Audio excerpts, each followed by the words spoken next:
Yes, I think we're live. If it's not live, then you've just come into me speaking mid-sentence. So I'm sure people will let us know in the comments what's going on. But hello, everyone. We are back for another episode of the Championship Review. And obviously Carl's obviously unfortunately not with us this week. But yeah, we've got the usual suspects, Stephan and Annie. How are you both doing? Well, it would take football out of the equation, ask non-football how you're doing, and then depress you by adding football into it, I suppose. Not too bad. Chilled Sunday. Fair enough. Annie? Not terrible, no. Not too bad under unbeaten Roy Hodgson. No, let's not take the piss yet. That's always a classic, iconic quote, isn't it? I mean, to be fair, Annie, if you want to think, say not terrible, it could be worse. You could actually be Leicester City right now. Yeah, and we will talk about Leicester City, ladies and gentlemen. We will. I'm absolutely sure of it. Always going to be a fun conversation. No, well, I feel like we're going to end up spending. We're going to be struggling to repeat. Say new version of the things we've already said. Apart from they're shocking, they look like they're going down, the players don't care, yada yada yada, all that stuff. But there are some big points down the relegation battle and at the top. So, yeah, which games? Wait, let's see. Do you want to start at the bottom of the league, lads, or the top? Can we switch it around? We'll start at the bottom, shall we, this week? Yeah, start go on. Why not? Go on, why not? Right, let's see. Where should we start? Okay, I'll tell you what. Let's start with the game at the Kassam, because I want to mention the games that Middlesbrough, Portsmouth, and West Brom, Millwall, and link it towards teams at the top. But anyway, let's start with Oxford. Actually, I'm going to tell you what. No, screw that. Let's start with Leicester. We've slagged Leicester off already, so let's get it out of the way straight away. So if Chris is watching, or if Ant's watching, I'm sure they're going to absolutely feel sick of us talking about their club being a shambles at the moment. Leicester 0, Swansea 1. Zamba Potnik, of course, scores. How many goals he got now? The 21st league goal of the season. Yeah. But the big story is not much how he's got his 21st league goal. It is, and I've seen this goal back a couple of times, the state of it is shambolic. And I'm someone who prides on being good defensively. If Sunderland conceded a goal like that, I would be literally combusting through the roof. It's terrible. Annie, I'll come to you first. I mean, we said, didn't we? I think I said about last week or whatever it was. I said last week that the Sheffield Wednesday game was big for. I'll tell you what, let's go back. If you go back to before Good Friday, you had Preston at home, Sheffield Wednesday away, Swansea at home. You've got the worst team in the league, and you've got comfortably the worst team in the league, really, unfortunately for them. But then you've got Preston and Swansea, both of whom should be in theory on the beach because they look like they're banging the mid-table. Leicester have took 2 points. And when they scored twice against Preston, they were gifted 2 goals. They couldn't break Sheffield Wednesday down, and they have conceded one of the most pathetic, shambolic, lack of heart goals I have ever seen. And they are now 4 points adrift. If we weren't worried about Leicester before, then I think people really definitely are now, and I think they would be worried before as well. You mentioned the goal, and you said if Sunderland conceded that goal, you'd combust. Didn't Sunderland score a couple like that last season? Was it Wilson Isidore at Hull? And then what my lies and my under against Bristol City? Yeah, I remember that. I think the difference. Well, yeah, okay. I think the difference is Hull was down to Hull being suicidal going forward. I don't know. I still don't know to this day what Hull were trying that day. And then obviously my enders was from your point of view, of course that'll be annoying. But obviously my enders showed a good bit of skill there, I think. But whereas this one, I felt like it was just Leicester players just backing out and not even. Just ran like diagonally, didn't he? Didn't like beat anyone like with. Oh yeah. He literally just got out of the way and went, "Do you want to have a goal, mate? Go on, go on. No, we'll not close you down. Go on, you do what you want." He ran a straight line for half of it, and then at the end went a little bit to the right into the right channel, and then put the Potnik in. It's absolutely terrible from Leicester. And in the end, I think they've got an overload Swansea on the right hand side. I think Potnik and another Swansea player, if I'm remembering rightly, has got an overload on that right hand side. It's just ridiculous defending from Leicester, and again, not what you expect from a Gary Rowett team. And I'll keep banging on about the fact that I just don't think this is a good fit in terms of, I don't think the Rowett way of playing, the methodology, the principles he instills in a team when he goes in mid-season marries up with what the Leicester players, and I think that goal is completely sort of typical of that. Do you think Oxford last season, where if they've got a free kick on the right-hand side of the box, they go short with it or try and play it to the edge of the box. No, they stick it into the box. They stick their centre backs up. They stick all their big boys up, and they try and win first contact. That's these Leicester players are gone, and you've got a 2 point gap on Leicester for Leicester. Sorry, on 21st, I think it's 2 points. 4. It's 4. Yep. It's obviously Pompey won as well. Pompey and Oxford both won. No, it's Tottenham is 2 points. So never mind, I'm thinking the wrong league. For context, guys, we were quickly talking about Sunderland's win against Tottenham. That's why we got confused. But yeah, no, Leicester are 4 points off 21st. And at this point, when it's a handful of games left and you're more than a game out, that stinks of trouble. And 4 points. Yeah, I don't see this Leicester team. They've been on a constant decline all season, pretty much, and they've properly tanked it. And I think they're probably going to get relegated. Honestly, do you know? I've just realised. Not that I think it makes a difference at this point, but do you know what I think the next game is? I've just seen Pompey away. Yeah. Look, that's a bigger game for Pompey than Leicester at this moment. I think Probably because if Pompey cut Leicester out, then you're really talking about them sort of having one. Just to point out, sorry to interrupt you, Annie, but just to point out as well, Pompey play their game in hand on Tuesday against Ipswich as well. So it's not beyond the realms of possibility Pompey could maybe get a draw. I don't see them winning it, but I could see them maybe getting something out of it. So, like, if Pompey say did win, then what would the gap be? Because then West Brom would be 21st, wouldn't they? Then Leicester would be 5 points adrift if Pompey were to get something at least out of Ipswich. And I get the impression, Stephan, for me, that for this Leicester team, right, let's say Pompey lose to Ipswich, which is also possible. Yep.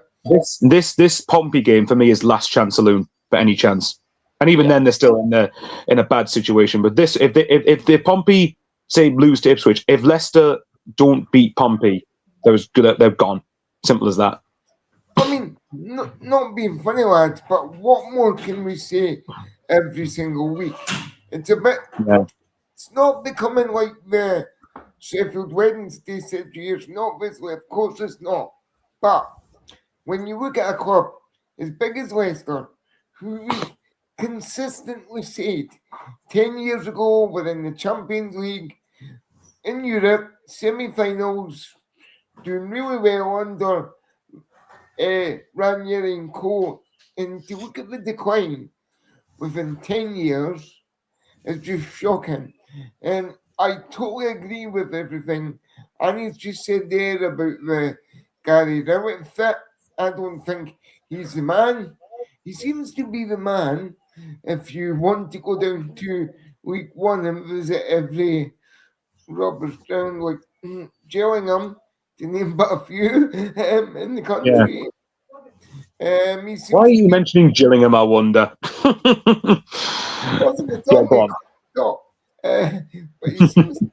he seems to be the man that if you want a team to go down to the third tier of English football, fine, bring him in. But we've not even had the so-called new manager bounce, a bit like another club that we know in the English pyramid system, let's just say.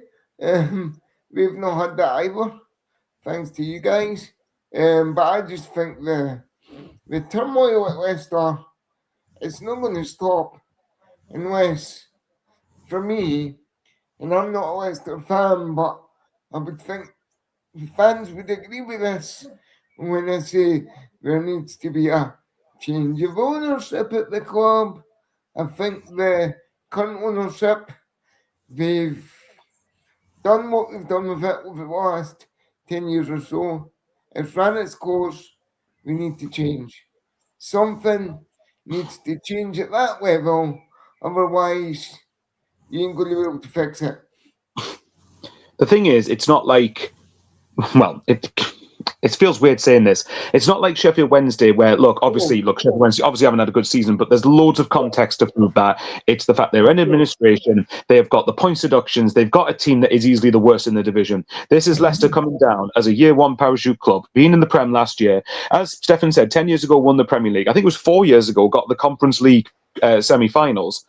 Just to add to that for context, by the way, just to prove how much football can change, not to make it about us. 4 years ago, we were playing Morecambe in League One, and now we've just beaten Tottenham to go like top half Prem, 2 points off sixth. And yet Leicester, in the same time period, have gone from winning the Prem to now have a good few, about 5 or so years after that, I'd say, about 5-6 years, and then go down, back up, go back down, potentially go down again to potentially play Bromley and MK Dons in the league next season, which both of them will be great games for them, absolutely. But Leicester's team, I mean, again, I've said it before and I stand by it. A game isn't played on paper, but on paper, this Leicester team should be nowhere near it. But it's the heart; they don't have it, and they don't seem to anyway. And they've the last 3 games, they've had the fixtures to get the points as well. Yeah, that's right. But you know what, guys, right? If you sell your best players, or your best players say, I've had enough at the club, it's time for me to go to try something new or go somewhere new, for example, then that's what starts the decline. And then obviously if you don't replace them with the same level or same caliber of player, then of course it's only one way you go, isn't there?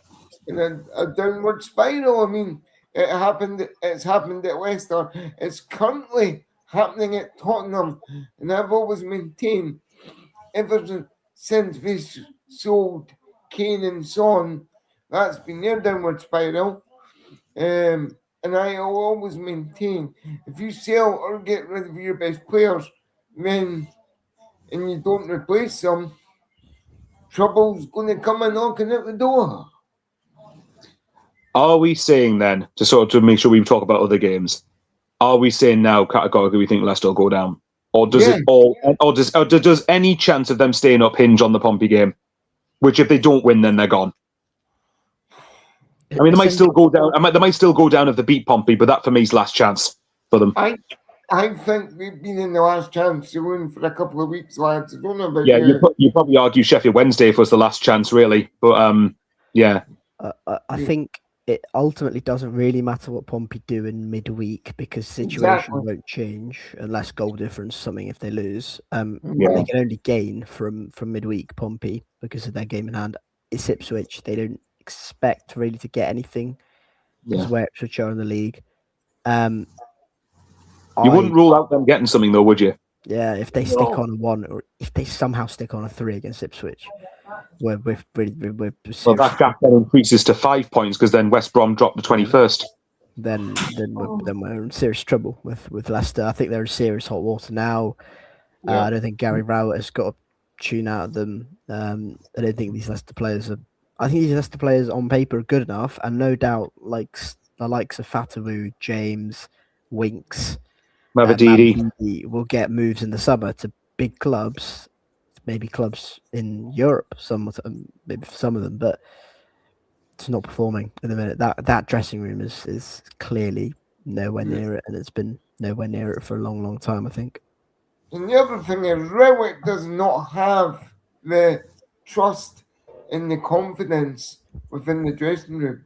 Trust me, if there was a vote of no confidence in that club at the manager, it would pass handsomely. It's a vote of zero confidence. The players just don't have the heart, they don't have the soul, they don't have a fight. It's like they just want to give up. And they're giving up. And they're going down with a bit of a whimper, I'm afraid. Can't add much more of that, I think. And the other thing that we have to remember, and I think a lot of this gets lost, but if these guys get relegated, then who I feel sorry for is the non-football staff at the club, because that means redundancies will have to happen. It means that changes in job status will have to happen for a lot of people. It's ridiculous. And this is where, for me, I think that, and actually probably a lot of Leicester fans, I'd imagine, will be quite glad to see the back of a lot of these players, because they're going, well, you guys have let this relegation happen. You haven't even attempted to try and at least keep, I mean, don't get us wrong, I know the Championship isn't where Leicester want to be, given that they won the Prem 10 years ago, but being in the Championship is a lot better than being in League One.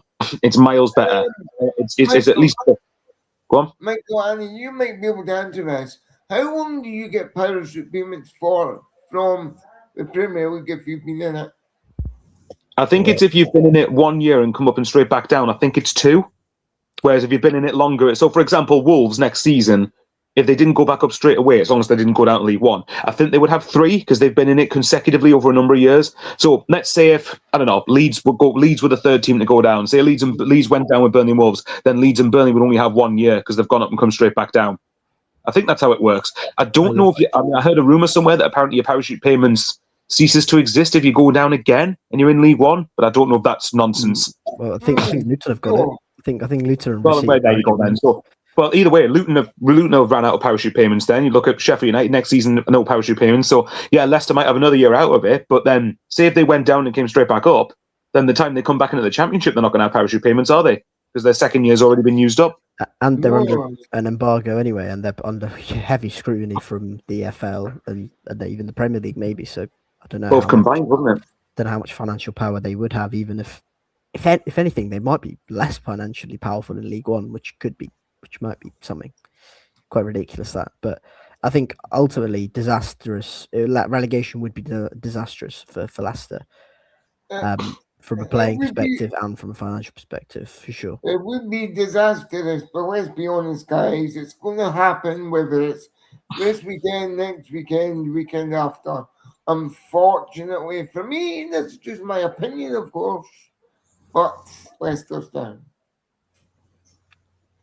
I think they go down, but I think that Pompey game's the only remaining bit of hope they've got left. If they win that, they could. If they win that, there's half a chance. But if they don't win that, if they don't win that, even if it's a draw, gone. I mean, I think they're gone now anyway. But to have any, I would phrase that. I think they're gone, but I think they have a chance at Pompey. But if they don't win that, then they've got no chance, in my opinion. So they've gone from little chance to no chance. That's the best way I can put it. And I know we'll be talking about this later on, or maybe even next. But remember, guys. Pompey went to the Riverside and we got a result there. Yeah. Well, that's what I was going to say. It couldn't have been a worse weekend for Leicester, could it, really? Because everybody got results. Oxford beat Watford. Pompey beat Middlesbrough. Yeah, well. West Brom drew with Millwall. So. And then Blackburn got a result at Stoke. Blackburn are probably out of it now, but my point stands that I think it's just been catastrophic. And again, it just screams of, again, for anyone who's watched our documentary Sunderland Till I Die, if you watch Sunderland 17-18, a lot of it screams what Leicester are doing this season. There's the parallels between the two seasons are frankly shocking. And this is even worse for Leicester because we had Lee Camp in goal. Leicester have still got a lot of players that were there when the last time they were in the Championship. Obviously, there's a couple of contexts. Dewsbury Hall's not there, Jamie Vardy's not there, etc. But Maresca's, yeah, exactly. Maresca isn't there, but there's still enough there of the core from that team. Is this probably the worst double relegation ever? Do you think, in the context of the context of who the team that's gone down has playing for them? Yes, probably. I would say this. From Premier League to League One, yeah, probably.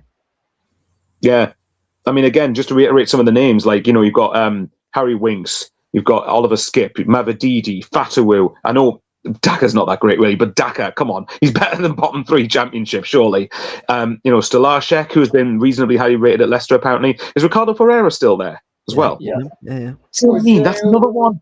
Jamal Lascelles, he's got loads of Championship experience, so good to a decent degree. Oh man, honestly, the only thing I think of, so I don't know if Leicester be in a transfer embargo in League One. Sorry, guys, I promise we will talk about other teams, but I just think it's one of the biggest stories really with what's going on with Leicester. But I think in League One, the only thing I can think of for Leicester that's remotely a positive, and this is depressing for them that I'm really trying to scrape the barrel like this, but the fact that in League One, if they're under some wage restriction or wage embargo, in League One, you don't actually have to spend that much wage-wise to get the top players. You don't. If you recruit well enough. The problem is, do you trust Leicester's recruitment team at the minute? So, not just in terms of players with ability, but the right heart, the right character. So, I would trust them with a barge pole, literally. No, as Lincoln have proved, you don't need a big wage budget to be successful. No, you don't. No, you don't.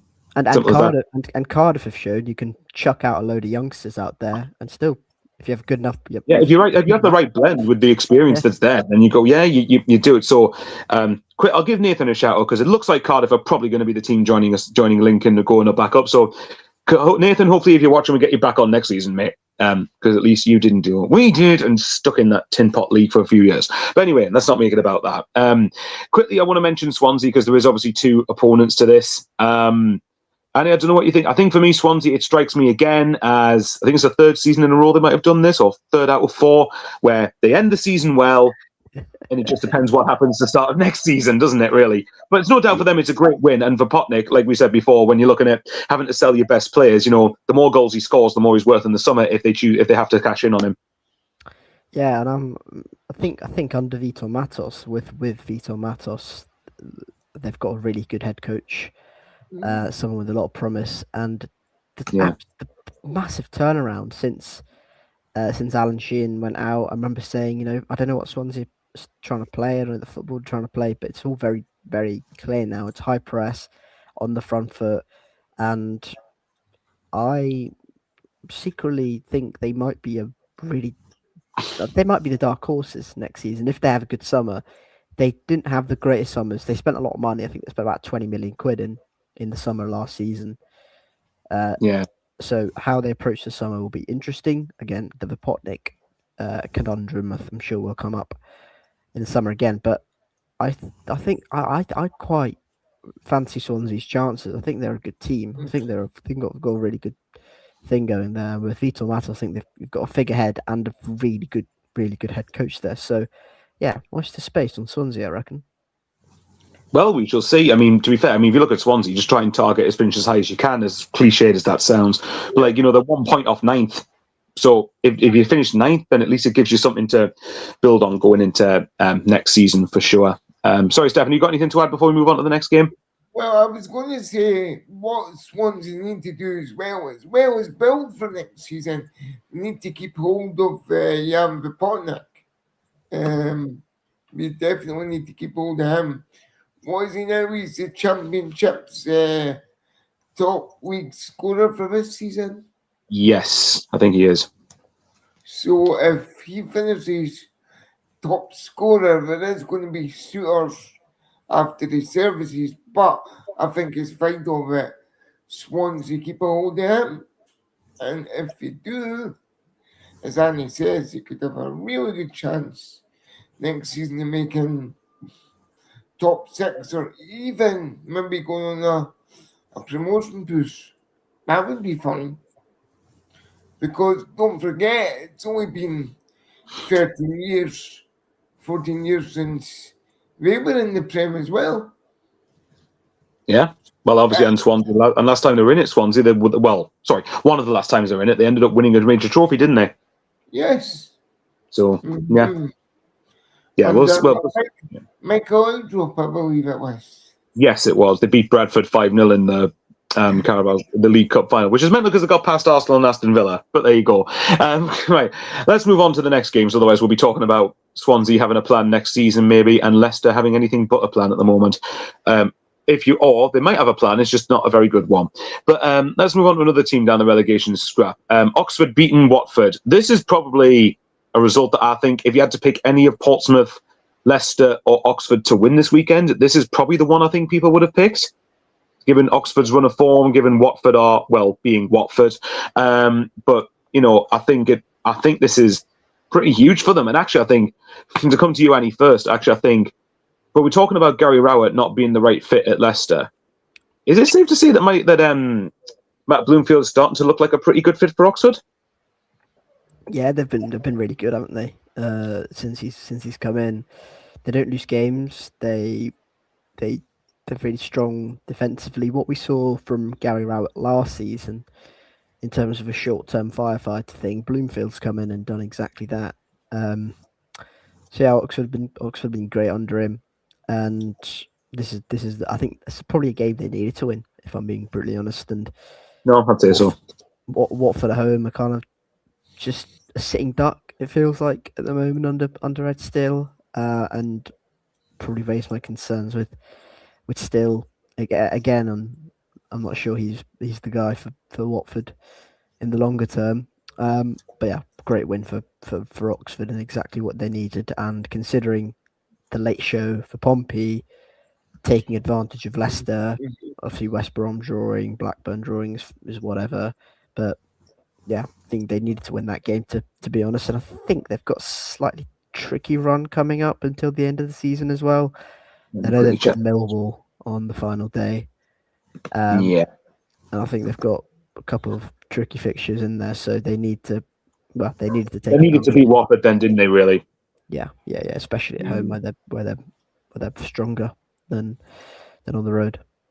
I'd say that, yeah, you're right about their fixtures. They've got 3 of the teams that are going to be in the top 8. They've got Derby away next week, and then they've obviously got Wrexham the midweek after that at the Kassam. Then they've got Sheffield Wednesday, which let's see if, unlike Leicester, if Oxford can cash in their Sheffield Wednesday voucher, and then Millwall away at the back end of the season. What I would say that could help them, though, is, and I don't think this will happen with Wrexham, but I'm going to put this in the room anyway. If Wrexham, say, lost next weekend, I don't think Wrexham would be out of the top 6 race by any means, so I don't think this would happen. But if, say, Leicester were at the point where their season looked all but done, I could maybe see a world where Oxford win that game. If Wrexham need to get something, I'm not so sure. But I think they'll beat Sheff Wed. And I think what could help them is Millwall on the last day being... If Millwall can't get top 2, which you'd imagine probably won't be the case by then. So if that's the case, then I could see Oxford beating Millwall at the Den. So, but the issue that would be is they're the last 2 games. So they need to get, again, captain obvious here, but they need to get results in the next 2. Even if you got a couple of draws or something, and say if Pompey didn't beat Leicester, for example, then you go, well, all right then, fair enough. So, but at the very least, Stephan, Oxford at least are giving themselves a chance, though, aren't they? Even if they go down, they've at least gone down with a fight. Exactly. We've gone down with a fight if we go down. That is the difference. They're not going quietly. They put up a fight. And the 2 goals from Watford point of view, especially the second goal, was very, very sloppy at the back. Very sloppy. I mean, it was a good run. Don't get me wrong, good run and shot, but Watford could have defended so much better. But I actually think that will Oxford go down for me? At the moment, and you're going to hate me so quickly, but I'm 50-50 on this one. No, but I think you've got every right to be. I think it's quite close, to be honest. Yeah, it's hard to call, but again, for Oxford, I would say, especially since Bloomfield's come in, I think this is probably a good testament to them, because when he came in, they looked all but gone for me. And now we're talking about them with a genuine shot of staying up again, which, by the way, this sounds so patronising, and I hope it doesn't come across that way. But for Oxford, back-to-back 3 seasons in a row in the Championship's incredible, I think. Given the budget restraints, given how... You know, they've predominantly been in the lower leagues recently. I think that'd be great. And I think for Bloomfield, it's a good way for him. If he keeps Oxford up, it's a good way for him to respond to the disaster at Luton last year. And I think it's good, you know.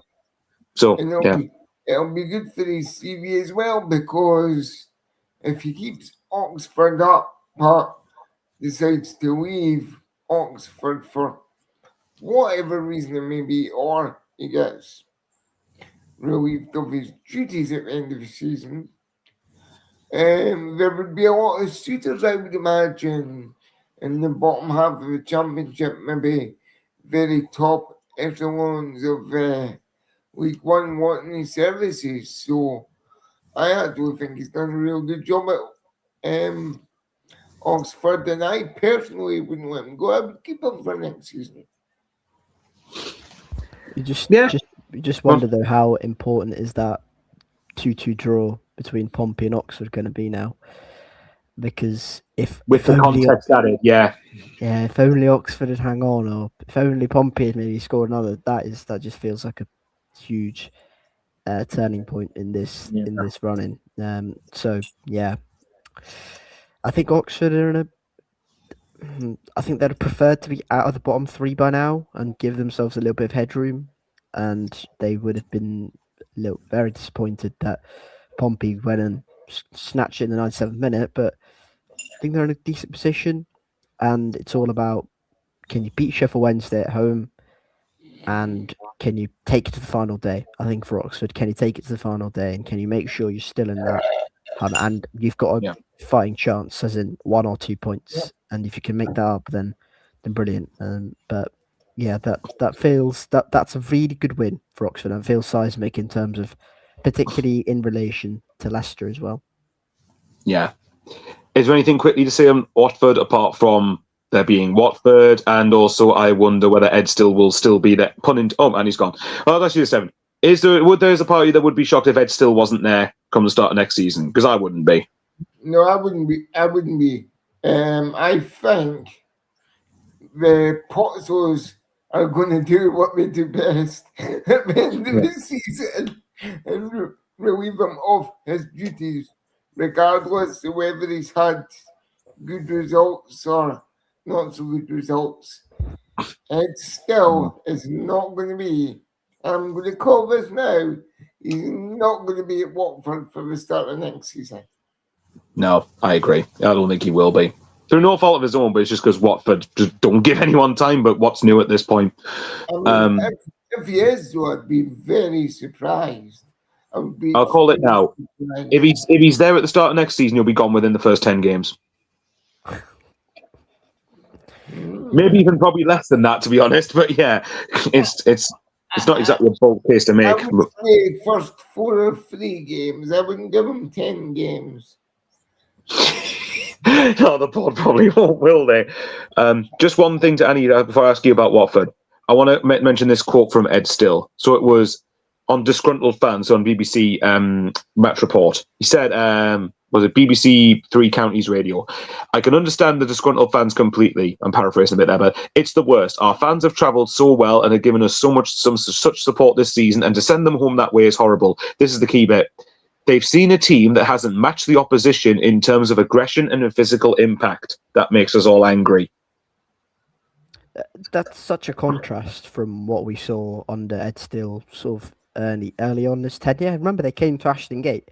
They weren't sort of passing it about to loser and, using Jack Verdazzo or whatever, and, using that quality. They were strong in the press. They were good defensively. It was a 4-4-2.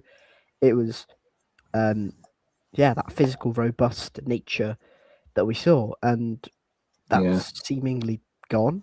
I don't know why, and it's not quite the same anymore. And yeah, that's probably just about right. And it's a bit concerning when you have an impact straight away, and you can see a little bit of an implementation of the new philosophy, the new style of play, or whatever, and then sort of 6 games later, whatever it is, it's sort of gone again. That's a bit of a concern. So yeah, I myself also have reservations, as I've mentioned, over Ed Still. It just doesn't seem like a good fit. I'll be honest with him and Watford. I mean, as a temporary fit to get them through to the end of the season, fine. But beyond that, no. Let's put it this way. I think he's probably a good fit for 2 games. And I'm half joking there, but that's the impact they'll probably get. But joking aside, maybe the Still family just can't adapt to the Championship, because Will Still didn't do that great at Southampton, and then Ed Still's just doing wonders at Watford. Clearly that comment's killed Stephan, and I love that. At least he found it fun. At least it's a funny comment from time to time. But yeah, look, Watford, the circus that it is, we'll see how that all plays out, I'm sure. Right, let's get on to the next game. Let's see if there's any other. Obviously, we'll talk about Wrexham and Bristol City in the end. I'll tell you what then. Let's talk about. Yeah. Hey, God.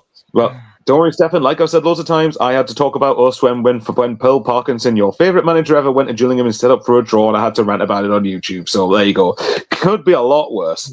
But yeah, pick on Gillingham a lot, Michael. Why don't I? Okay, let's talk about the next one. I'll tell you what, let's go to one of the games that I suppose you could kind of talk about the relegation battle, but maybe kind of not, because they might probably be and have enough. Stoke 1, Blackburn 1 at the Bet 365. So let's see. So we had Adam Forshaw obviously putting Blackburn in front. From what I can remember, I think there was a really good finish actually. And then obviously Drenson Raksaki hit back with the hosts in the second half. Then obviously Stoke went down to 10 men. Who was it that got sent off? Let me quickly check. It was Ashley Phillips. Ashley Phillips. I was going to say Adam Phillips for some reason there. That's not quite who it is.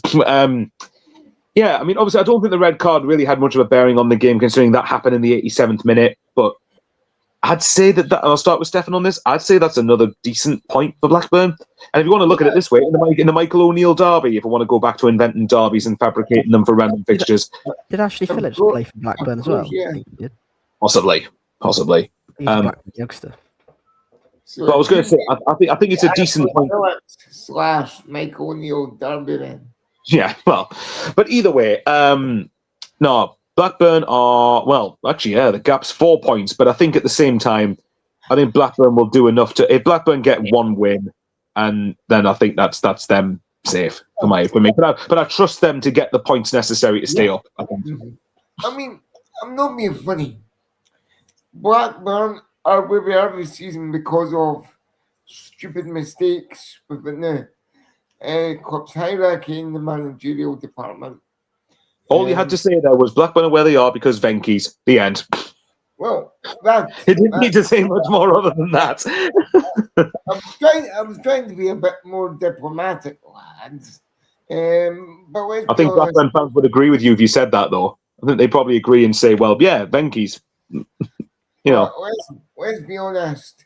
We all know that since Venky's came in when they were in the very last season in the Premier League, Venky's, it's not been a smooth ride. But I think since bringing in Michael O'Neill, they've had a manager that knows his way around the game. Probably more so international level now than club level, but to certainly steer them through to the end of the season. And that's our favourite sentence of just now is steer them through to the end of the season. But no, he's done a terrific job, I think, since he came in. We've got the pressure of the relegation trap door. He steered them away from it.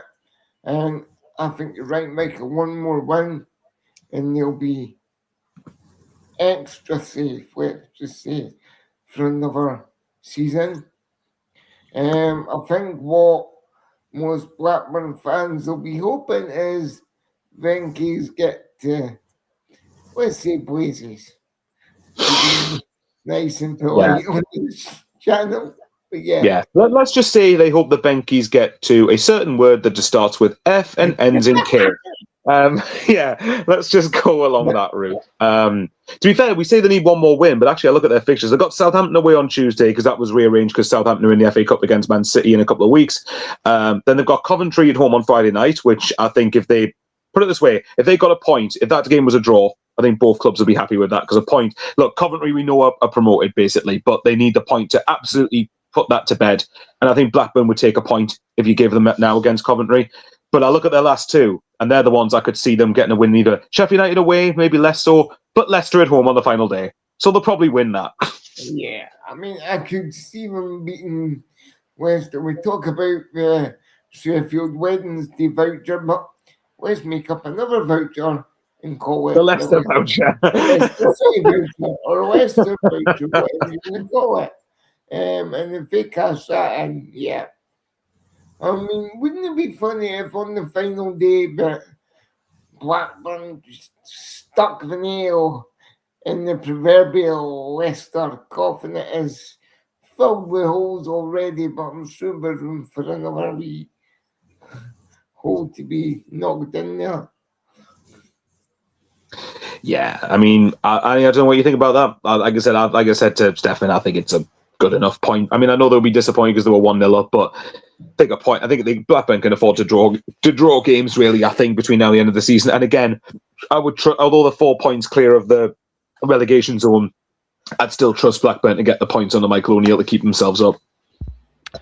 Yeah, I'd agree with most of that. I think he's done a really good job, Michael O'Neill, going in there and just he got the instant bounce and he got a couple of wins in a row. Yeah. And then ever since then, they've been sort of out of it, really. They haven't been in huge bother. They've got the odd win here and there. They've taken advantage of situations. They've gone away to Millwall, got the red card, won the game. They've got points. They've stayed in games. I think they've done well under Michael O'Neill. I think I do. So, yeah, I think if I switch the conversation onto Stoke, I was going to ask that. Yeah, go on, go for it. just, I don't know. Look, I really like Mark Robbins. I really do think he's a really good manager. But some of the stuff that's coming out there is just not good, is it? And they're not playing well. Okay, they've got the star player in Silver Thomas, but the football isn't particularly enthralling. It's all just a bit meh at Stoke, as it is normally. But Pedestrian, do you think? Is that fair? yeah, a bit limp. That's probably the word I'd use. Just a bit limp. Yeah, not much purpose in what they're doing. The football is, as I mentioned, not great. And Stoke fans showed their displeasure away at Derby after the game. And look, that's, if you want to get some of your fans back on the side, drawing home to a relegation threatened team is probably not the way to go. So, look, I don't know. It feels like another big summer of turnover, possibly at Stoke, in terms of what they do in the summer. All right, then. Before we move on, lads, here's a question for you. Okay. Let's say Leicester City approached Michael O'Neill to get them through to the end of the season, and he took the job. Do you think, and obviously Gary Rowett went to Blackburn, do you think the two teams would be where they are now in the table? Leicester. Okay, I'll stick my neck out. Leicester. Yeah, probably actually, because I think the difference of managing at Blackburn, where everyone, I mean, look, I know Leicester are under tumultuous circumstances, but the difference is I don't think Blackburn's players have what's what I'm looking for, unlikability, I guess, compared to Leicester's. I don't know if that's even a word, but if it's not, I've invented one, clearly. But the point I'm getting at is Blackburn aren't a parachute payment club. They have generally been down the bottom end of it, which for their size them as a size club is actually quite poor, I think. But the fact they've been down the bottom end of the Championship and they haven't had parachute payments for, well, I don't know if they've ever had parachute payments. I don't know when they went down in parachute payments were as much of a thing as they are now. But that was in 2013. Jesus Christ, Blackburn. But yeah, the point I'll be getting at is, yeah, probably. I think maybe Blackburn's players look at Rowett and go, he's worked at better levels with, say, Millwall, for example, or even to a lesser extent Stoke or Derby than what we are at now. Whereas Leicester players would probably look at Michael O'Neill and just go, well, you finished 14th with Stoke. Why should we play for you? Maybe, I don't know, am I looking too much into that? Or is there something in that, do you think? But do you think that Michael O'Neill would be able to command the respect of the Leicester dressing room and get a tune out the players just because of his pedigree with Northern Ireland, his time at Stoke, etc., yada, yada, yada? I mean, No, I don't think so. He is more experienced, probably, than Mr. Rowett. I don't know how long Gary Rowett's been in the game as a manager, but I remember him when he was a player. I don't remember Michael O'Neill when he was a player, but I know he was. I just wondered if that would have been a compelling thought, actually. Well, can I flip it with a question? Do you guys think that these players give more under Michael O'Neill than they do Gary Rowett? That's the best way I can put it. I don't necessarily think it's a thing on Michael O'Neill, by the way. I think it's the players you've got to look at here. Yep, exactly. I agree. Do you have Blackburn players give more under Michael O'Neill for Michael O'Neill? Yes, I do. You mean the Leicester players? Sorry. I was going to say Blackburn have given quite a bit under Michael O'Neill, actually, but yeah. The Leicester players, I mean, let's be I think honest. there's too many egos. There's too many egos in that room. Too many big egos in that dressing room. I think, I'm good enough for the Premier League. Well, if you're good enough for the Premier League, why the hell are you not playing in the Premier League? Clearly, you're not good enough because you're in the Championship. Yeah. Annie, what do you think? Do you think they give more on to Michael O'Neill than probably what they have done under Gary Rowett? Or get a better tune? I can't read these Leicester players. I don't know if Michael O'Neill approaches it slightly differently to Rowett in terms of the style of play or whatever, but I don't know. They looked pretty done after Cifuentes left, and you're kind of going. They might not go down, but there are serious alarm bells ringing at Leicester. And now, maybe we should flip the conversation actually and go, why has Gary Rowett, the master of these sort of situations, not gone in there and got a tune out of these players? If you could cherry pick one person over the last few years who you want to save yourself from relegation in the Championship, probably Gary Rowett. Look at the work he's done at particularly Oxford. So I don't know. Maybe that's the conversation to be had. Maybe it is just the Leicester players and less about Rowett. But I also do think that maybe it was not the right decision to go with Rowett. But look, that's a hard question to answer because how we don't know. It all depends on, I suppose, how Michael O'Neill would approach it. I think, to be fair, though, you could say maybe the year before Oxford, Birmingham. I mean, granted, that was a lesser time frame, wasn't it, though? And that was kind of a undertaking charge of Mowbray, who had to step out because of his health. So I suppose the circumstances slightly different.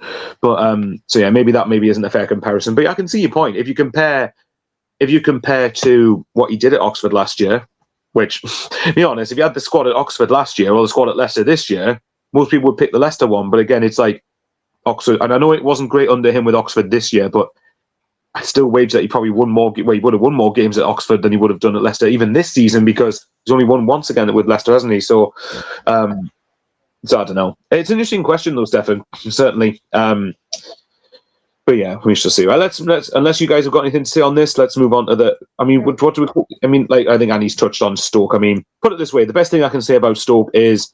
Stoke, Sheffield United might look to finish above you or Birmingham, so maybe your 16th place finish might be intact this season, which is half a joke and it's also quite depressing if you're Stoke. So, I guess. Go on, Steph. No, but just in meh. Yeah, Stoke, meh. Yeah, meh. That just kind of sums Stoke up, doesn't it? Yeah, okay.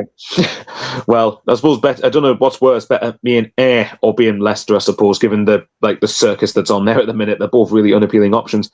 Right, let's go to the Valley. I will talk about Portsmouth's win at Middlesbrough. I just want to link it to when we talk about Middlesbrough, Portsmouth, and West Brom Millwall and stuff like that. But I want to get the rest of the games out of the way first. Right, so Charlton 1, Preston 2. Rankins Costello gave Charlton the lead in the 18th minute.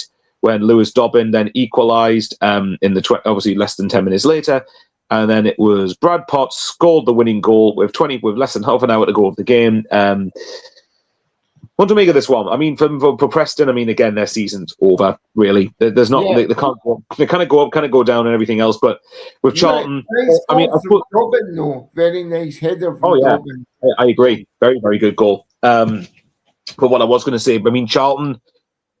I'm still not worried about them. I know that the gap's 5 points, and obviously that can be turned whatever. I still think Charlton. And again, sorry, you've beaten Sheffield Wednesday down so much, but Sheffield Wednesday voucher.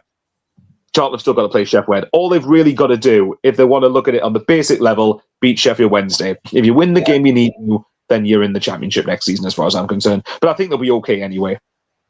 Is there anything too much to worry about here for you two, for Charlton? I don't think there is, but just asking. Nothing to worry about. I'd agree with that, but their home form has gone a bit, which is a bit of a concern. And you do slightly worry about teams who, okay, they might do enough to stay up this season, but next season, the momentum, that sort of things. I'm sure Nathan Jones wouldn't allow that, but no, maybe.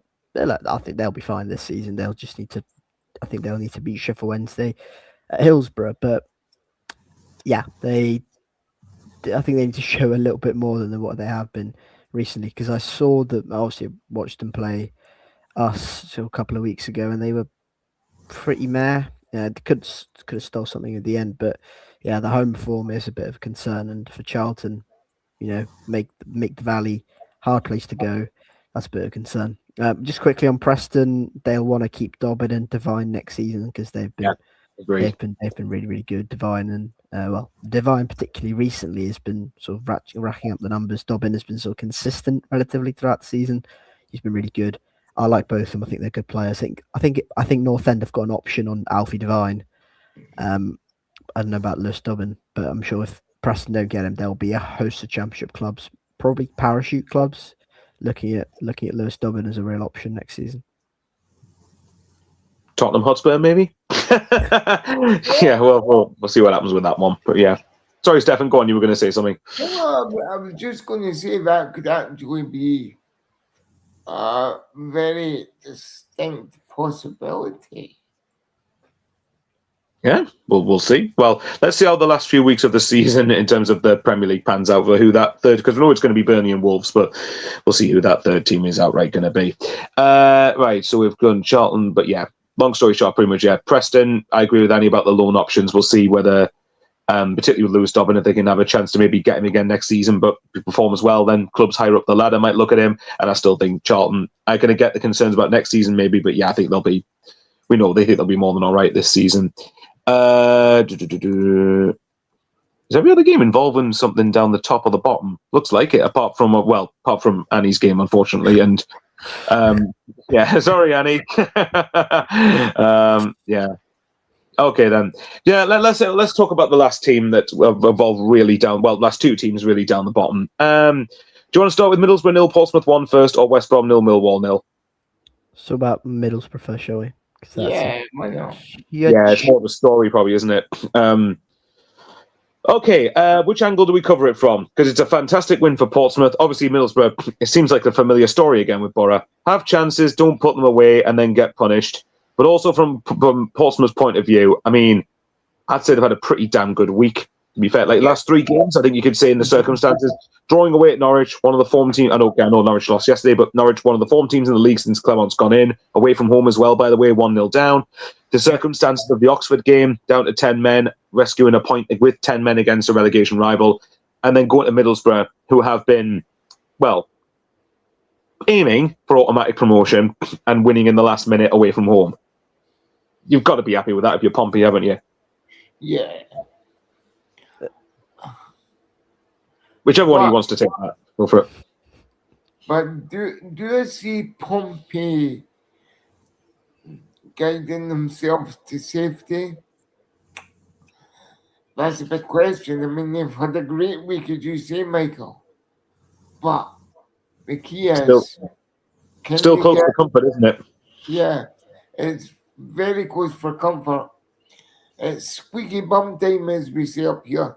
And I don't know. I can't call it whether they'll stay up or not. I mean, I hope they do, because over the last week, they've shown they've got fight. They've shown they've got the hunger. They've shown they've got the passion. Especially Connor Chaplin with that last minute goal at Middlesbrough yesterday.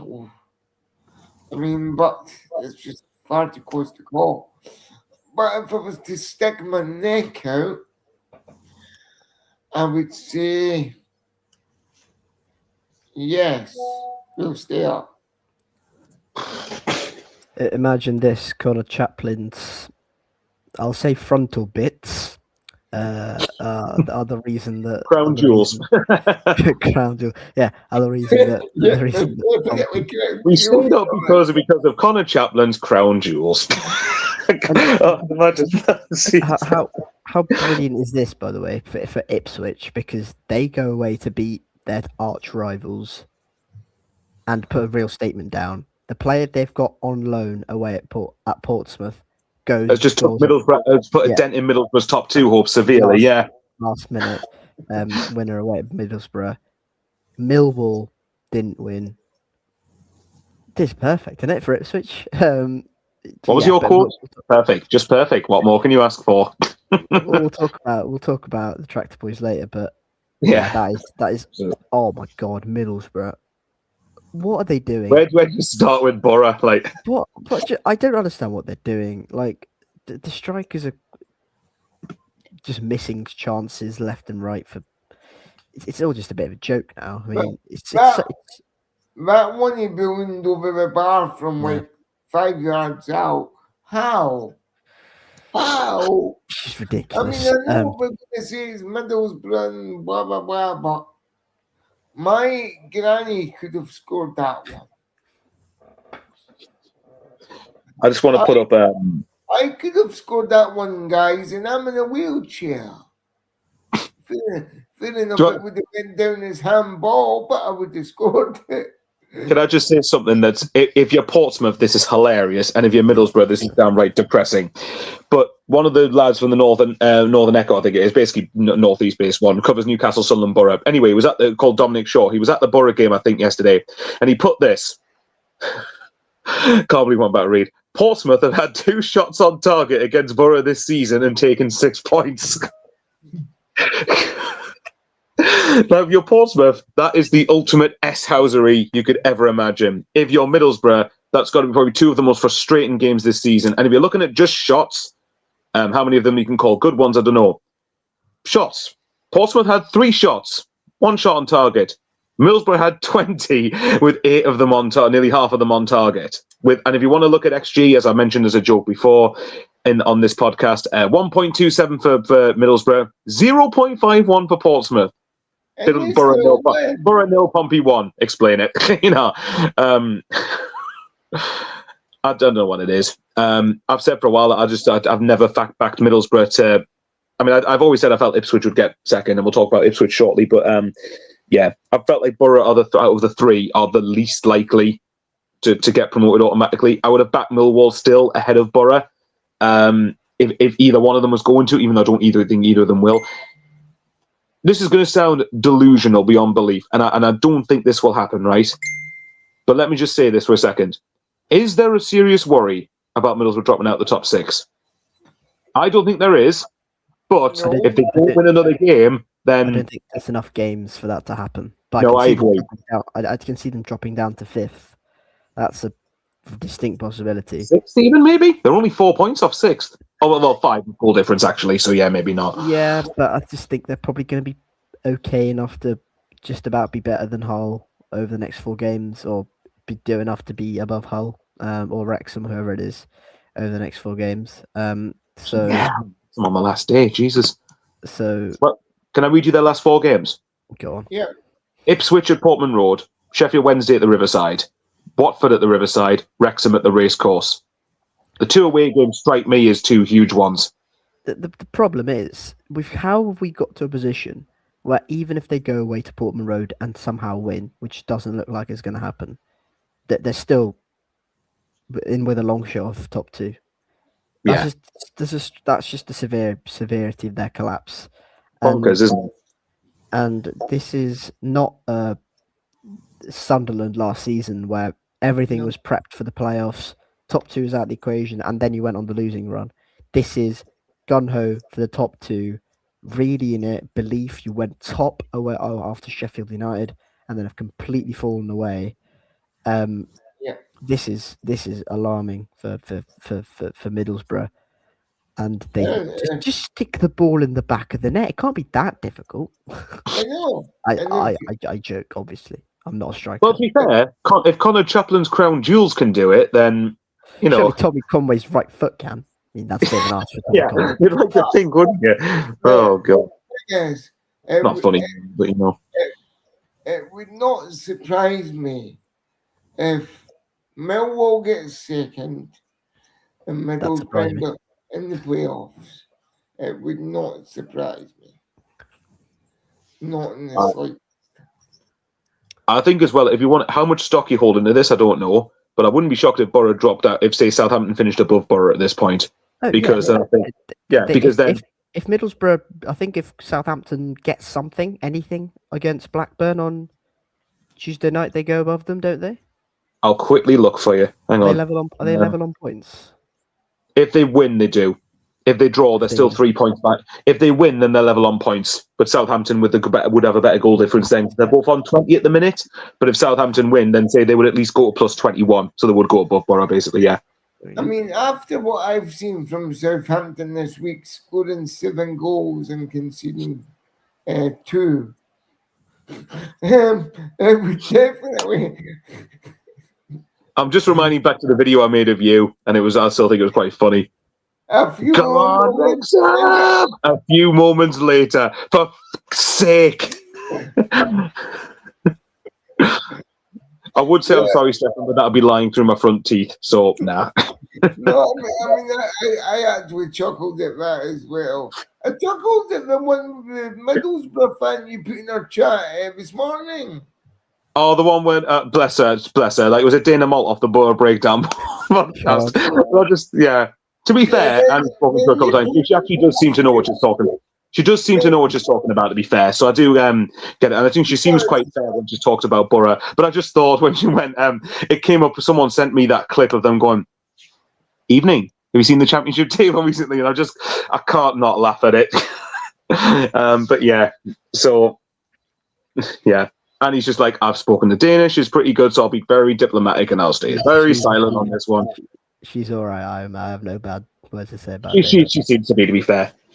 The only thing I don't really like is that Borough don't like Sunderland, and therefore she's a Borough fan. But we'll let that slide. But no, all joking aside, though, like, can I just say though, Borough for me make playoffs, but I've said all I am extremely confident that Borough will not win the playoffs. Very confident on that. They won't. Their form, it's black and white. It's like you said. It's like you said. It's so ridiculous, isn't it? Yeah. I'll just ignore the fact, put it as black and white. I'll just ignore that bit. But what was good? It's fine. Don't worry. Yeah. No, to be fair, I do get your point. Like, I think you're right. To make the comparison with, say, Sunderland or even Southampton the year before, both clubs knew they weren't getting top 2 with a long period to go, and they were preparing ready for the playoffs. Borough, and I think not just because their form's obviously dropped off. I mean, they haven't won any of their last 6, I think. But whereas with Borough, the issue is they'll have had so much energy and so much output in to try and get top 2. And then once they've not got it, it's harder than people think it is to get yourself going again, even though it shouldn't be really, because you've still got a shot of going up through the playoffs. But just imagine for a second if, say, Millwall got 3rd. I wouldn't put it past Southampton getting 3rd, actually. But let's say for a second Millwall get 3rd. Middlesbrough, Southampton in the playoffs. And Southampton, I think, and that'll be a contrast, because Borough, I believe, drew 1-1 at St Mary's and stuffed Southampton 4-0 at the Riverside. I think that'll be on Southampton's minds and going, we fancy a bit of this, and if we're not getting through against these, you'd be disappointed. And Borough's not, I know their form suggests they are at the minute, but they're not a bad team, really. They've got some really quality players in there. I think Hayden Hackney not being there, as easy as it is to say, is probably hindering them, to be fair to them. So maybe if he's back... Sorry? And Whittaker not being there either. Yeah, is there any suggestions that either of them will be fit for the playoffs? I think Hackney is on the right road, whatever the hell that means. I think Hellberg timelined. I think he said something like he might be available for next weekend against Ipswich. So I think he'll be available for the playoffs. Whittaker, I don't know. Okay. Because I think if it gets to a point where Borough, they know they're not going to get top 2. So say if they didn't beat Ipswich, then they probably, and say if Ipswich won their game in hand, and then say Ipswich got at least a point against Borough. If I'm Borough, you save the pair of them for the playoffs, in my opinion. You just make sure they're fit enough for the playoffs. Make sure they're there, because those are the games that will determine your season effectively. As Stephan said quickly about Portsmouth, just to quickly give them credit, like I said, it's a fantastic 3 points for them in a game that I didn't expect them to get. I know Middlesbrough's form, yada yada, but I didn't expect Pompey to go there and win. But it's an example that you've just literally got to find a way to win. And I think, and it's also supposed to flip it the other way. Like you're talking about the flip it about how big could the Portsmouth-Oxford result prove to be. Well, right now at the minute, that point for Portsmouth is looking very valuable at the moment. I suppose if you want to, I think if you offered Pompey fans, I think they'd probably rather have beaten Oxford and drawn at Borough if they were to get 4 points. But, the circumstances of having 10 men, I think it's something else. So, yeah, I think it's going to be... I tell you what, Michael, if that Borough result keeps Pompey in the championship, Borough Chaplin's crown jewels will be the toast of the town. As long as it's not in an inappropriate way. Yeah, it's cool. Connor, we love your crown jewels, not in that way. We're happy that it kept us in the championship. So he made Ipswich and Portsmouth fans very happy, all in the space of about 20 seconds. So, yeah. Probably a good loan for that alone, yeah. Although he's worth it for that one moment of scratch. Oh, okay, then. Fair enough. Let's move on. Okay, before this gets any weirder than it already has got. Okay, then. Let's go Friday night's game, actually. I don't know if either of you watched it because I was flicking back and forth between this and West Ham Wolves. West Brom 0, Millwall 0. Now, I can imagine that although obviously results went against West Brom in many senses yesterday, I would still say, Annie, that West Brom will be the more content by some way of the draw than Millwall, because Millwall really had to win this game to keep themselves a top 2 chance really alive, I think. I mean, it is, but you know what I mean. Yeah. It's a good draw, but again, at this point in the season, you're looking at the net sort of how have you done compared to the rest of the cohort you're fighting against, and ultimately they've dropped 2 points on Oxford and Portsmouth, and they've matched Blackburn. They've got a point on Leicester, but that's a good enough point for West Brom. They're 7 unbeaten. They're keeping clean sheets, and just hard to beat. But maybe just win one more game. And do they still have to play Sheffield Wednesday? Last game of the season, yes, they go to Hillsborough. Oh, God. Well, okay, put it this way then. If you count, and again, obviously it's no guarantee you're going to beat Sheffield Wednesday, but say you did, all you've really got to do for the next couple of 3 is just don't lose them. You know, if you're going to, I mean, put it this way, their next 2 are games that I think they will win at least one of them. Preston away and Watford at home. I actually fancy them. Which one, I don't know. I've got a feeling they might actually beat Preston, come to think of it, because Preston are very up and down like that. But this is what West Brom want. If you're in it, if you're a side that's battling to avoid relegation, or you're playing for something, basically, you want to play teams that are, in theory, going to be on the beach. And I use that in quotation marks, but like Preston West Brom, for example, and West Brom Oxford. It's a bigger game for West Brom than it is for either Preston or Watford in terms of relative to league position. So I still think West Brom will be. Again, I know Annie is right. They have dropped a couple of points on the bottom 3, but I think the context is they were playing one of the best teams of the division in Millwall, and obviously I believe Colburn, I think, missed a sitter, didn't he, in this game? So there is that one to consider. I actually thought, from what I did see, I thought West Brom looked quite bright. I thought they looked the best. Again, I watched bits and pieces of this because I was contrasting this with West Ham Wolves. I was flicking back and forth between them. I think West Brom looked the better team of the 2 from what I've seen. But maybe I only saw the bits of the game where they look better. But I think it's a solid enough point, and I think the games they've got coming up. I mean, okay, they've got Preston at Deepdale, Watford and Ipswich both at the Hawthorns. Bear in mind that second last game of the season for West Brom when they play Ipswich, it depends what Ipswich's position could be by then. It might be that a point is good enough for Ipswich for top 2. They might have already, I doubt it, but they might have already secured it by that point. If not, then the worst case scenario, they've got to go to Sheffield Wednesday last game of the season, Stephan. I think that James Morrison is slowly but surely getting it steady, and I think he'll keep them up. I think they've got the fixtures for it. Yeah, I think West Brom will definitely stay up. Which is something, by the way, considering a couple of weeks ago we were asking the same questions about West Brom than we were Leicester, maybe to a slightly lesser degree, but the questions were definitely there. I mean, a few weeks ago, West Brom were in an absolute stinker of a position. No hope, nothing, but James Morrison, for always reverse psychology, he's done in the interviews over the past couple of weeks, calling the players out, blah, blah, blah. He must have had chats with them during the week, because they're now starting to get the results they need. Absolutely. Here's another one then. So, I mean, what's that to say from Millwall's point of view? I think for Millwall, in isolation, because I think West Brom, again, like with Leicester, but I think West Brom has shown a bit more fight. I think with West Brom, their team is still much better for me than struggling to avoid relegation, put it that way. But I don't, in isolation, I don't think it's a bad point for Millwall at all. But it's just not good, given the fact that on its own, I think they went into second, but Ipswich had 3 games in hand on them.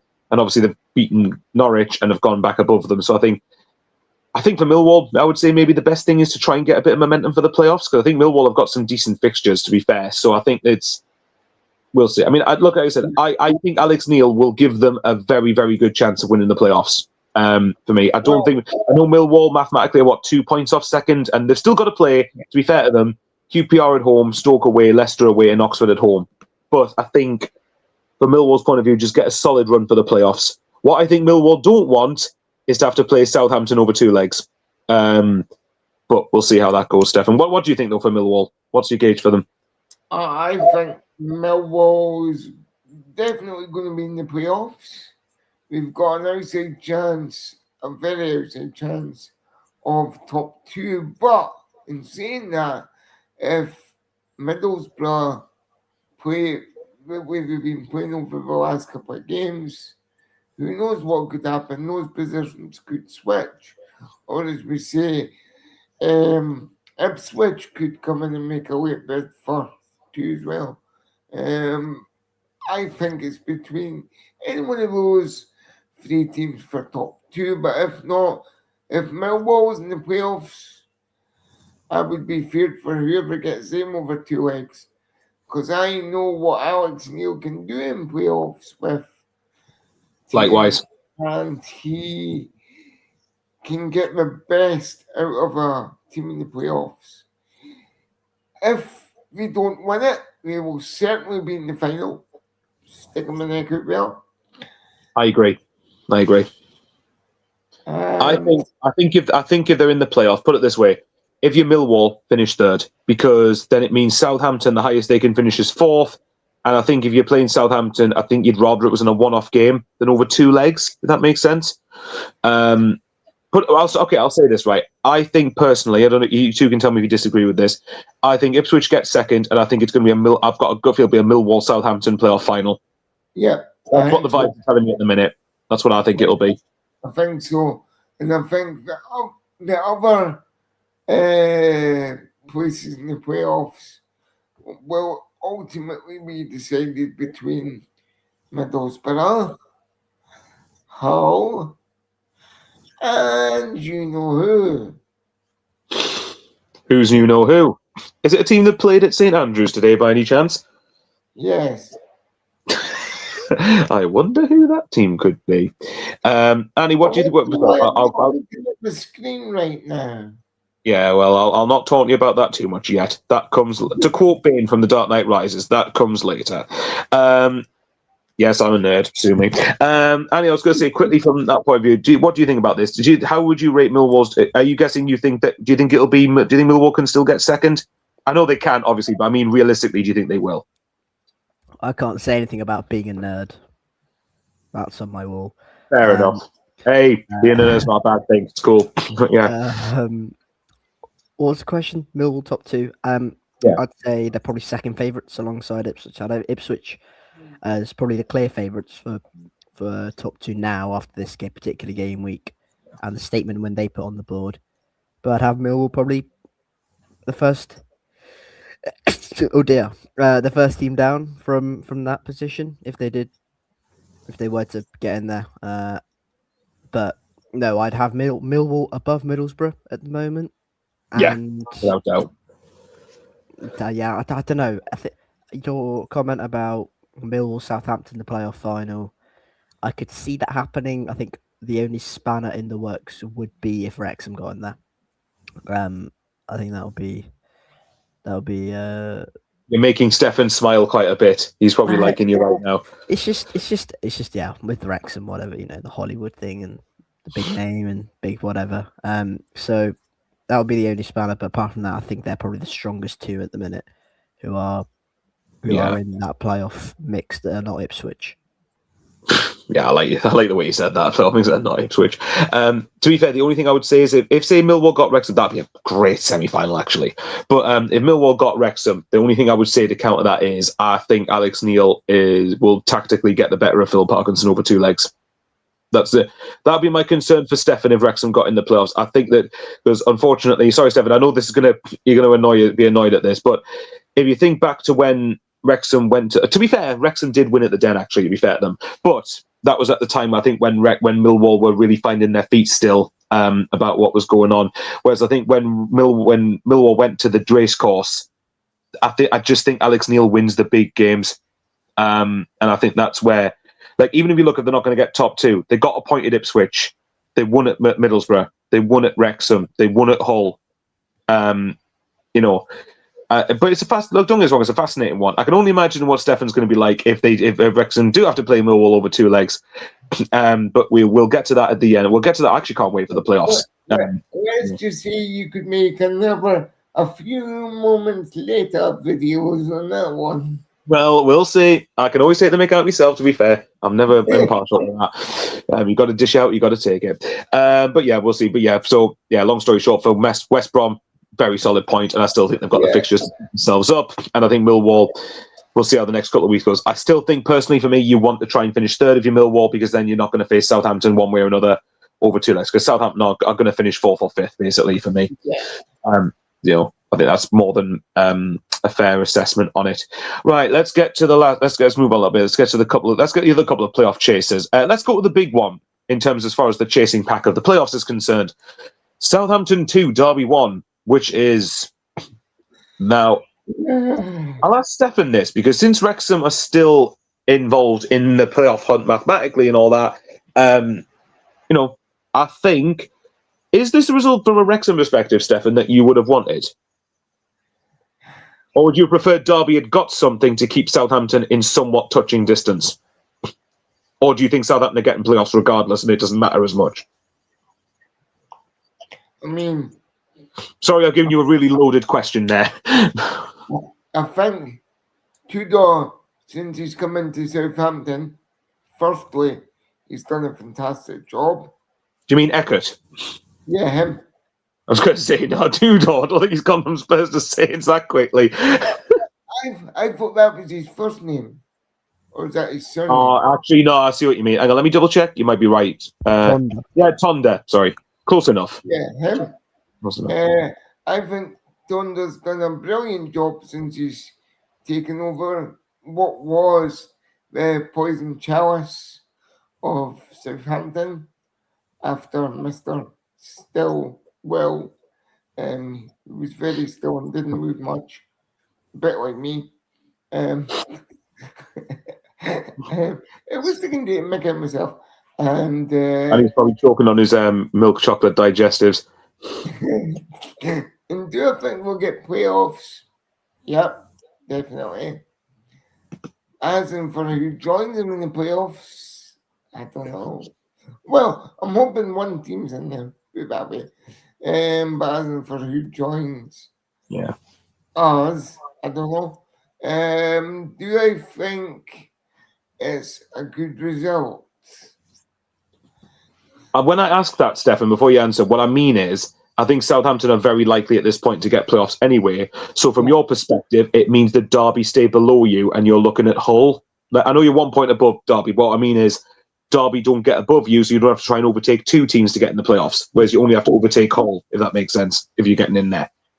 In that respect, what you've just said, Michael, it's a good result because it keeps the Rams away from us. And it means we can purely focus on chasing down Hull. Because I think we're going to have a wobble, and I think it started yesterday at Sheffield United.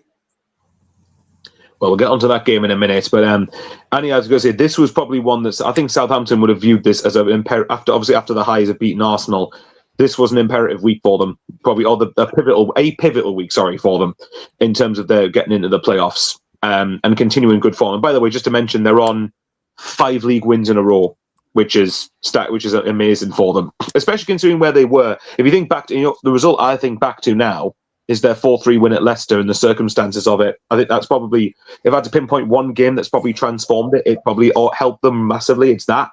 But this week, Stephanie might want to cover your ears for the next 5 seconds, but going to the race course and putting 5 past a direct competitor and then beating another direct competitor. Yeah, sorry. 5, by the way. 1, 2, 3, 4, Five. Right, Stephan, I'm the one trying to be diplomatic here, and he's just rubbed salt in the wounds. But we'll just let that slide. I can't talk about conceding 5 at home, can I? I'm just not paying attention at this point. I'm zoning out at this point, lads. Okay, then, and you can pay attention to the next bit, and then beating another competitor in Derby County. That would have been two teams that Southampton, for a long time, would have been looking at catching and overtaking, and have now overtaken the pair of them.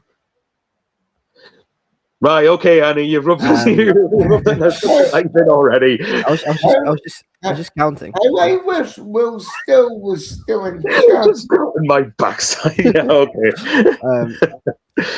What was the question? Right. How big is this week for Southampton, basically? Beating Wrexham and beating Derby. Short version. Absolutely mammoth. They needed to probably put 4 points on the board. They've gone and stuck 6.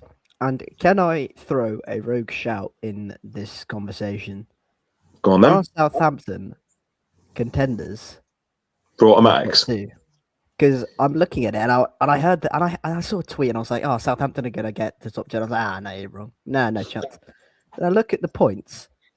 I look at the fact they have a head-to-head against Ipswich at home, round 45, round 46, and then you're going. They're gonna need a perfect win. They're gonna need to win every single one of their games, which would mean they win 10 in a row by the end of it. Yeah. And they'd need a favour from a few teams around them. They'd need a favour from probably Middlesbrough, Pompey. But you do look at it and you go, it's not completely out of the realms of possibility. And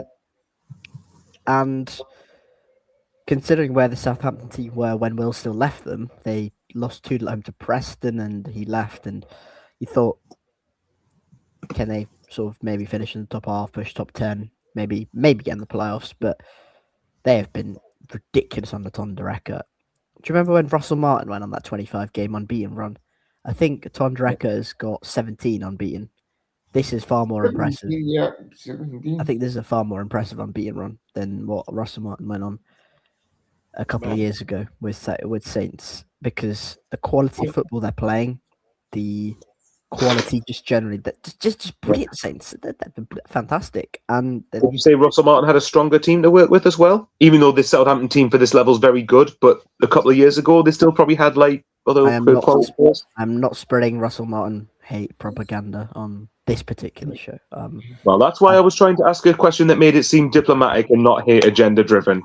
I think it's a fair point to make, though, because I think you look at, especially when you look at the way, put it this way, although Russell Martin started quite poorly at Southampton when he was in the Championship with them 2 years ago, they were still always, from what I can remember, in height, they were more consistently towards the top end of the division, as in top 4. So, for example, they were top 4, they were 4th, comfortably ahead of everyone else, if that makes sense.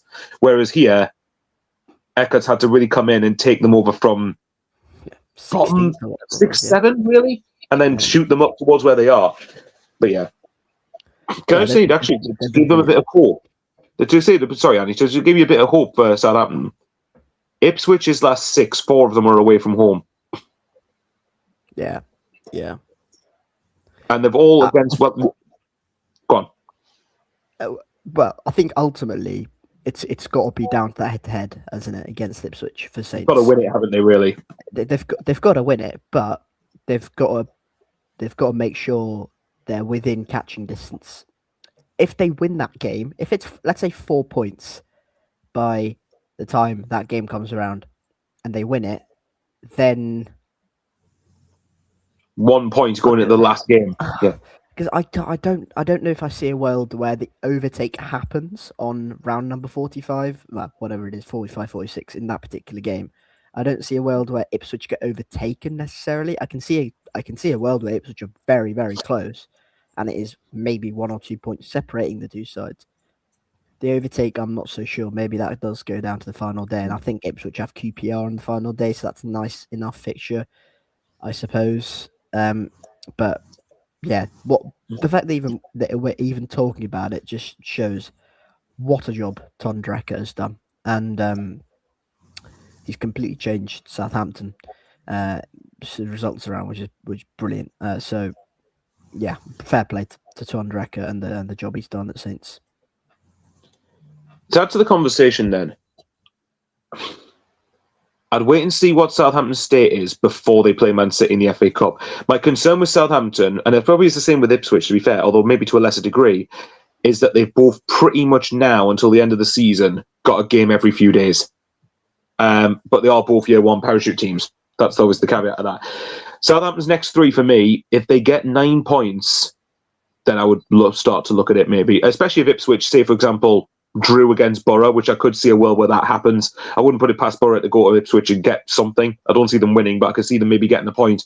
Never would Southampton fans think they'd be relying on Portsmouth to try and do them a favour. But there is a world where Ipswich have still got to go to West Brom and Portsmouth, both of whom are fighting against relegation.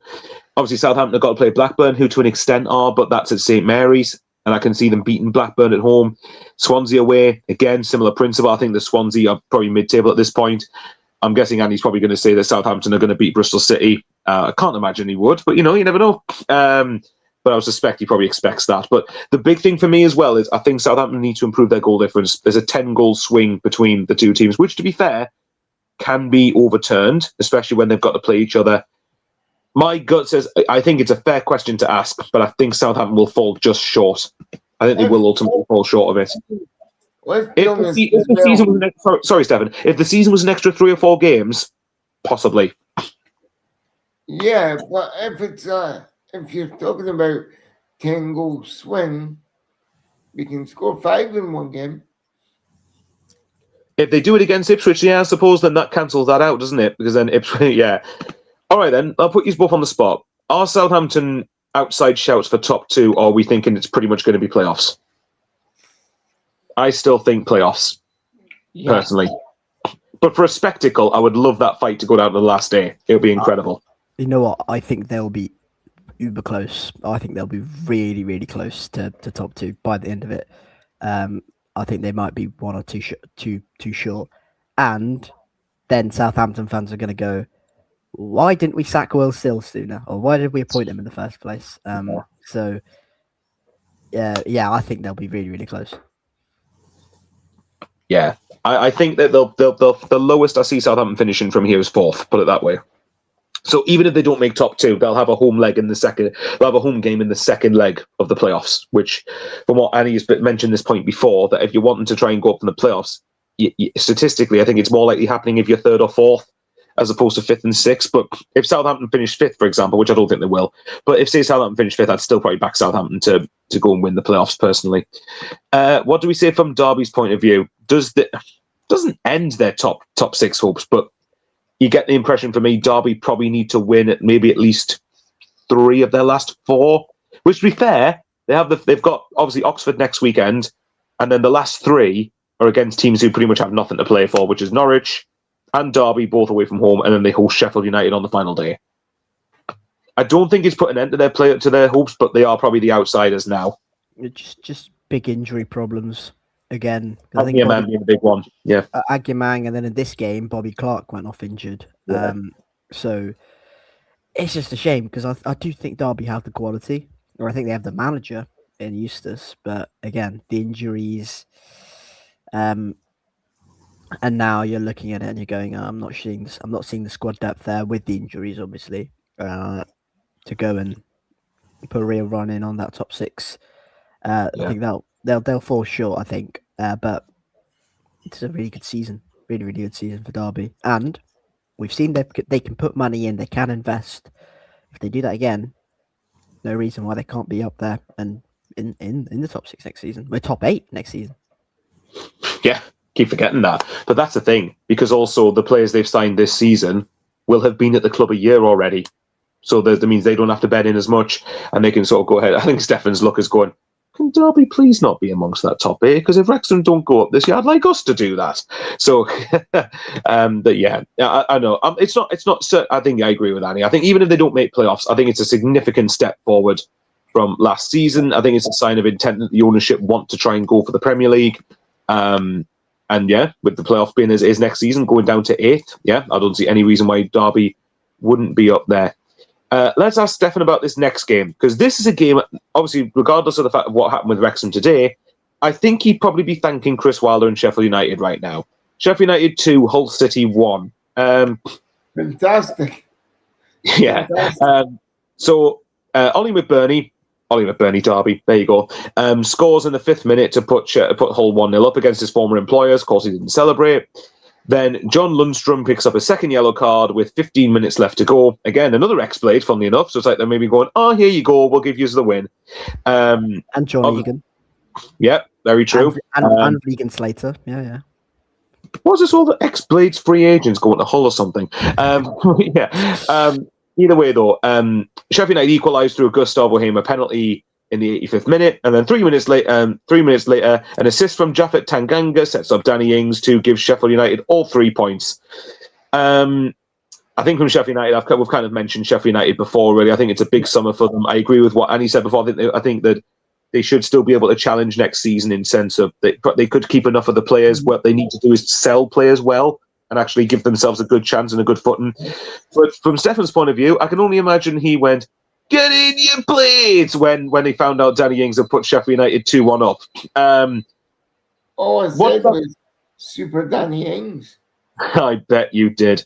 But yeah, so from Hull's point of view, do we say that the red card was the sole reason that they dropped points here? I think for me, even despite that, I think it would be very disappointing from Hull's point of view that they conceded a penalty and then conceded again a few minutes later. Like, even if you concede the penalty, fine, that happens. But get a point. Like, get something out of it, and at least another point towards the tally. But unless they thought, do you know that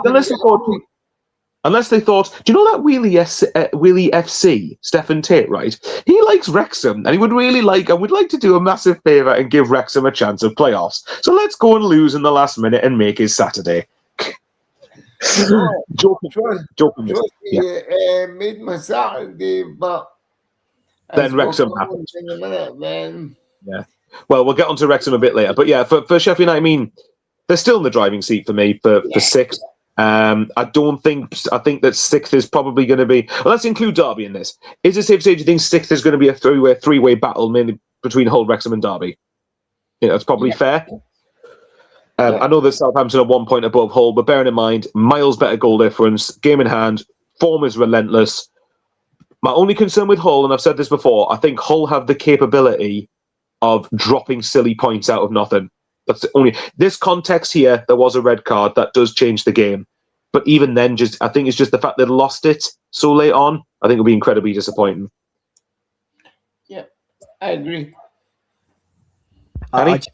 Yeah, I mean, that red card completely changes it, doesn't it? It's not much analysis you can go into. It's just red card, concede twice, and what sometimes happens after red cards is sometimes takes a bit of time for the opposition to get used to it, play their way around, score, and then once you score, that momentum really changes, and then you go and score the second quite quickly afterwards. So. That's a important win for Sheffield United. I know they haven't got nothing to play for, but they were hapless against us. They were tragically bad, and fans were getting on. To be dropping silly points either. Yeah. From Hull's perspective, yes. But I'd agree with Michael in terms of they're probably still in the driving seat for top 2. Yeah. And we talked about Coventry. You say top 2? Top six. I was going to say, Hull would love that, I bet. Yeah, go on, I know what you mean. We talked about Coventry, didn't we, in terms of they have a lovely buffer. Right at the start of the season, they were sort of 9-10 points clear. They could afford to go on that bad run. Hull have had a lovely buffer to the top 6 pretty much the whole season, and that was their aim. That would be brilliant for Hull if they went and got on top 6. Which they're still well in position to achieve. Yeah. Exactly. So they've still got that 4-point gap. They've still got a buffer. And they've still got the quality to go and get into the top 2. I do think that. So, calm maybe at Hull required. Just try and see these 4 games out and somehow just stay in there. That would be the probably the messaging. To be fair, they've got a voucher to use up. Leicester away.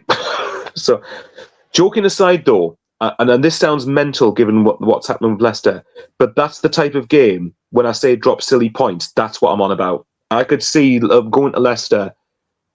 Okay, I could see Leicester winning 1-0. For me, that's got 1-0 Leicester written all over it for some reason, and I don't know why. So that's what I mean. Hull need to... Okay, let me put it this way to you then. Birmingham at home, Leicester away, Charlton away, or Norwich at home. What's good for them is that, say, when they played Charlton second last game, I'd imagine Charlton might have got a victory by then and will probably be, like, their season's over. They'll have put a lot of effort into staying up, and I think that could suit Hull quite well. I think Birmingham at home... Birmingham up and down. Their away form's still not very good over the course of the whole season from where they would like what they would like to be. So I could see Hull winning that. That's big for them. And then obviously Leicester. Let's say even if they did lose at Leicester, the other two they've got Charlton away and Norwich at home. And by the last game, I know Norwich have been great under Clement, but I think that that might catch up with them. The efforts might catch up with them by the end. You don't know. So, like I said, I still think it's well within Hull's hands, obviously, but I just worry about the ability to drop silly points out of nothing. But the good thing is, if that 4-point gap, Stephan, what Hull needs from Hull's perspective, of course, you'll be hoping differently, but what happens with Hull, at least keep that gap the same with each game that ticks down to game week 46. Yeah. I like that. Yep, the end. Well, all right, let me ask you from your perspective, Stephan. How confident would you be of overtaking Hull if you're in Wrexham's position? 70%. That is quite confident. Fair play, I like it. I'm trying to look at Wrexham's fixtures compared to Hull's. Let's have a look. Yeah. I'd say I'm 51% confident. You're going ultimate sit on the fence, just 1% going one way or the other. Because we could... Oh, okay, never mind. Yeah, can't believe I didn't pick up on that. I suppose in fairness, Stephan, you've given it Andy the big one a lot this season, so like, yeah, it's probably you know. Come but, on, give us the fixtures apart from today's. Come on. You sound just like Annie. It's like, can we talk about everyone except the games that we have an emotional investment in, please? Please. Yeah, okay. Let me just double check what other fixtures we have left to talk about. So I think we've got East Anglia. Yeah, sorry. Yeah, I've got East Anglia. I can't believe we've got this long without mentioning it. Actually, I'll just quickly double check other ones. So yeah, we've done Stoke, Blackburns. Yeah. Well, okay then. Let's go to it then. East Anglian derby. It was put it this way, Marcelino Núñez was damn lucky not to get a second yellow card, even when he comes off the bench and he stamps all over people. And well, it says a lot that he didn't get a straight red card, if you ask me. There's certainly second yellow. Christ, I was going to say second yellow with absolute doubt. I mean, I watch again. I flick back and forth between this and the other games, but like. Do you reckon that maybe the game plan from Kieran McKenna was to go, right, let's go 2-0 up, and then let's send Núñez on to wind up as many Norwich City fans as possible, and then wind up the players as possible? And it didn't quite work, because I think if you look at the scrap between Núñez and Harry Darling, it's a bit... so funny, isn't it? It's so funny. It's literally just Núñez going... Just like pointing in the direction of the camera. No, when you're saying funny though, I think it's funnier and much funnier if you're from the Suffolk side of things than the Norfolk side of things. But yeah. To be fair, from the first half of this game, I did watch most of the first half, and I was a bit disappointed with Norwich, if I'm honest. I did think that I know Ipswich, year one parachute team, and they have the superior squad. And it's weird because often in the East Anglian tide, it's been the other way around, where Norwich have been the ones with the parachute payments going up to the Premier League, and obviously Ipswich have had 4 years themselves, like with us in League One. But now I think the whole strategy last year of Ipswich sort of signing good players for the Championship is really coming home to roost for me. And I think that the quality, I think, showed that even though I think Norwich had more of the ball from what I watched, I thought Ipswich were quite comfortable and kept them out reasonably comfortably. Obviously, the penalty, look, we can talk about it. To me, it looks a very, very soft penalty, but I don't know whether you guys feel any differently on that. But yeah, I'd say it's a soft one. So I can definitely see why Norwich would be angry at that. The killer for me was going 2-0 down right before half-time. I think if you're 1-0, you're still in it. And I think the second half, I think it will be a very testing second half for Ipswich. Whereas with the second goal going in, it's like, that was not what we needed. Whereas with Ipswich's point of view, and actually, but to be fair, Annie, from Ipswich's point of view, I think you've got to say that's a. I mean, obviously, I say it's the first league double over Norwich for 33 seasons for them, or 33 years, which is incredible. But not only that, it's a great weekend for Ipswich, as you mentioned earlier. One of their loan players, Crown Jewels, takes Middlesbrough out of the equation for them. And then and then joking aside, then you've got Millwall not winning, and then you beat your East Anglian rivals away from home. You bring Nunes on to wind up the opposition, which clearly works, but then you have to bring him off and bring Daniel on. Joking aside, though, for Ipswich, I don't think this game could have gone much better, could it? I had this on in the background whilst I was watching our game. Of course, they when I talk about Ipswich being a different team to what they were in 23-24, when they were on the front foot, always getting at them, Luongo, Morsey in midfield, drive, Davis fullback, going forward. This is exactly the sort of game I mean in terms of the difference they have, difference in teams from Championship last time, Premier League, and now Championship again. They've got so much more physicality. They're able to defend their box brilliantly. They're able to be pragmatic. They're able to stay in games, head it, kick it, clear it. They don't need as much of the ball. They're a well-rounded team. Ipswich with obviously loads of quality as well. And obviously Felicien tucks away the penalty. Hurst with a nice finish. Hurst should have scored even before that when he missed the one-on-one, didn't he? So that is a brilliant win for Ipswich. And I think if you ask probably most Ipswich fans, what is the hardest game in your run-in before Good Friday, they wouldn't have said Middlesbrough or Millwall. They would have said Norwich, wouldn't they? They would have given said Norwich at home. Yeah, but not even that, just because they're rivals away from home. Yeah, and obviously they haven't beaten Norwich away in a long, long time. So there's two hoodoos done out of the way. They beat Liam Manning's Norwich at the start of the season, and they beat Philippe Clement's Norwich at Carrow Road. This just a perfect weekend for Ipswich, and exactly what they needed. And they played this, in my opinion, perfectly. Got the rub of the green with the decisions. Should have had Marcelino Nunez sent off. Probably should have had Leif Davis sent off because he kicked the ball away when he was on a yellow. But O'Shea was brilliant. Greaves was brilliant. And overall, I thought Ipswich were comfortably deserving of the win, even with the refereeing decisions. No, I'd say the same. And I think when you've got Dara O'Shea and Jacob Greaves at the back, by the way, it's hard for me to name on paper a better centre-back pairing in the division. It's really difficult. They're both right up there, and obviously they signed both in the Premier League, didn't they? So I think it's really good testament to them. Obviously, Jack Taylor in the midfield. It's Ben Johnson and it's Mehmeti. Sorry, Annie. Jaden Philogene, George Hurst. Again, it's just I've mentioned this constantly before, but you got Cedric Keatray coming off the bench. You got Nunes and Dan Neil and Jack Clark and Ivan Azon coming off the bench and McAteer on the bench and Chuba Akpom on the bench. Like, oh geez, this is disgusting for Championship level when you think about it.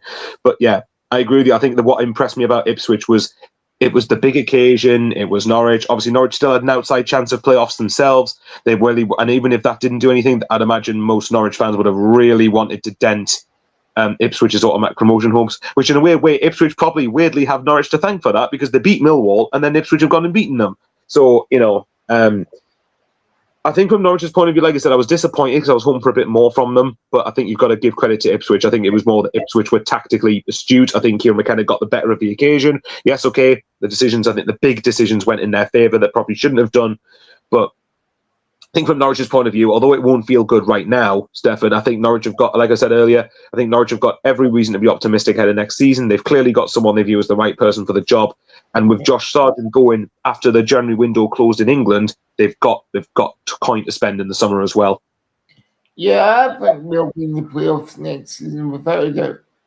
If they keep coming on, they'll be in the playoffs. They will. They surely will. The only way he goes is if he gets poached. Yeah. Well, that's probably good for you as well, actually, to be fair, because then it means, I don't know if you were thinking about Norwich as a sort of, if they continue a mental run, have a late surge for the playoffs, whereas I feel this kind of dents it to some extent. I mean, I think they're what, 8? Is it 8 points? Hang on. Let me check the points gap. It's like 6 to 8 points or something, isn't it? Oh, okay, 10. Yeah. They're not going to make that up, are they? So They're level on points with us. Thank you very much. No, well, you can finish above them. You never know. Put some respect on Roy Hodgson's name, Michael. Thank you very much. All right, I'll not take the piss here. Yeah. Okay, but yeah, I think Norwich have got a bright future in the next season. I can imagine that Norwich fans won't like seeing Ipswich having the golfing quality in a minute, but suppose you're an Ipswich fan, you can have every right to go, well, we had to watch that for God knows how many years, so it's about time it's the other way around. So, who knows? I wonder why Michael makes the argument. Sorry? I wonder why you're making that argument, eh?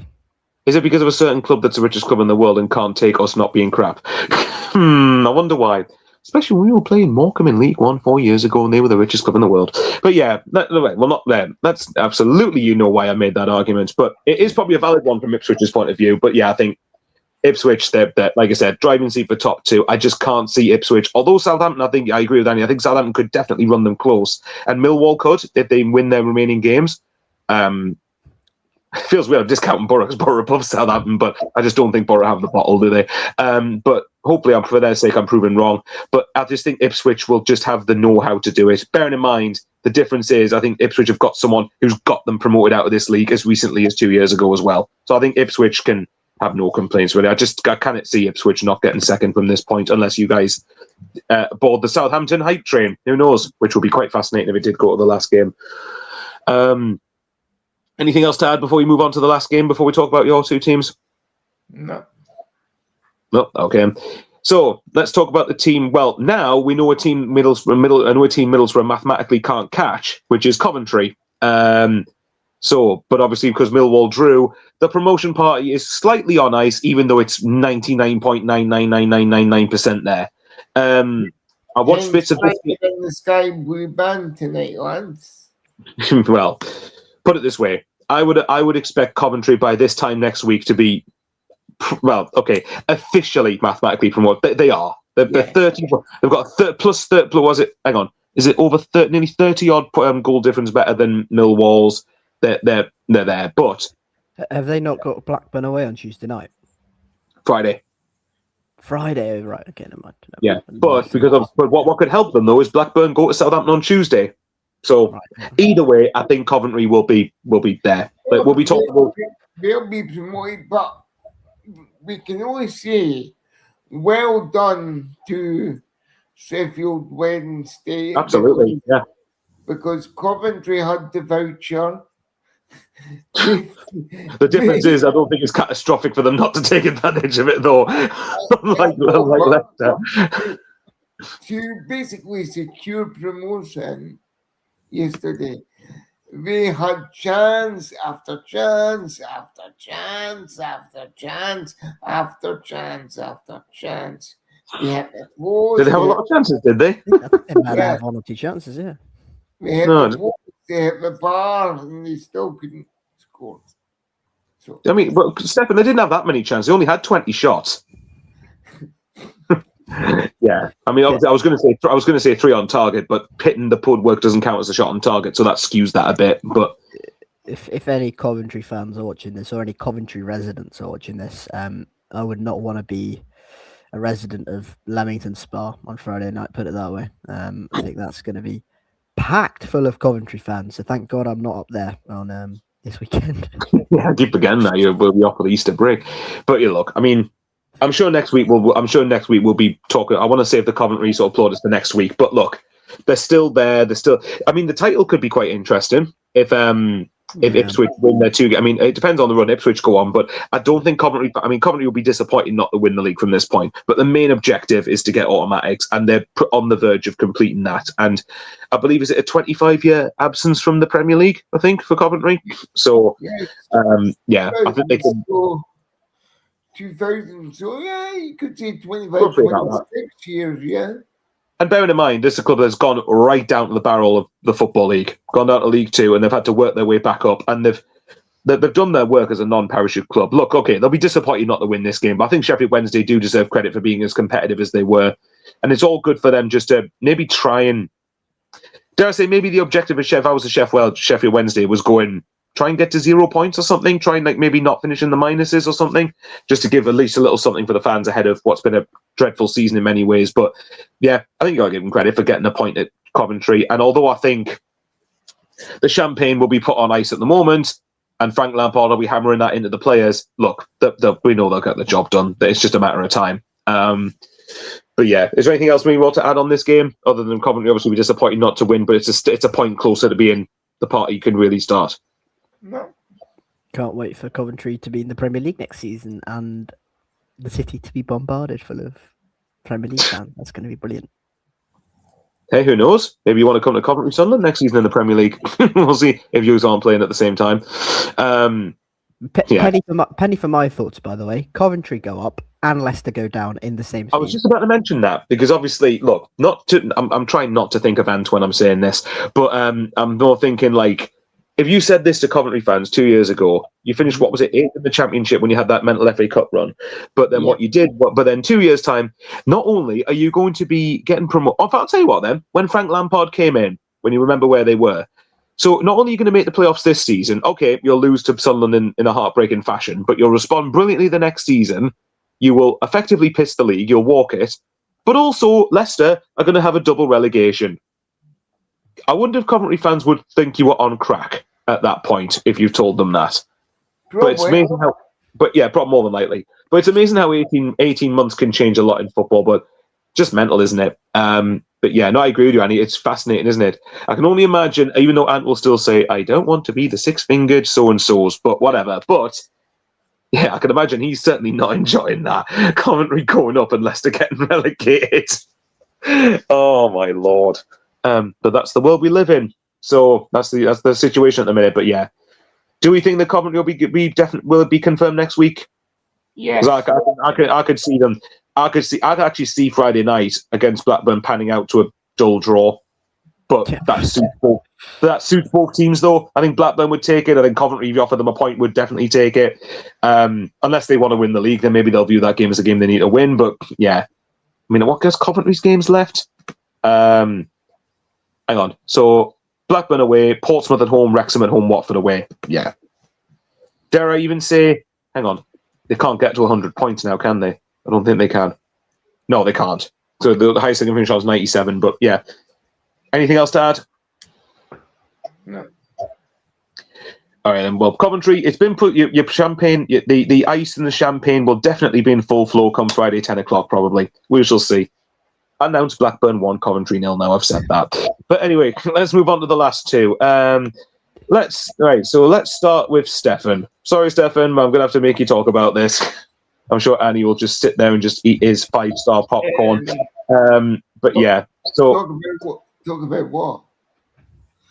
Oh, a certain game between two promoted clubs that happened at St Andrews today, 12 p.m. until 2 p.m. Oh yeah, you mean the Billionaires Derby? Shit. Hollywood Derby, if you want to call it that.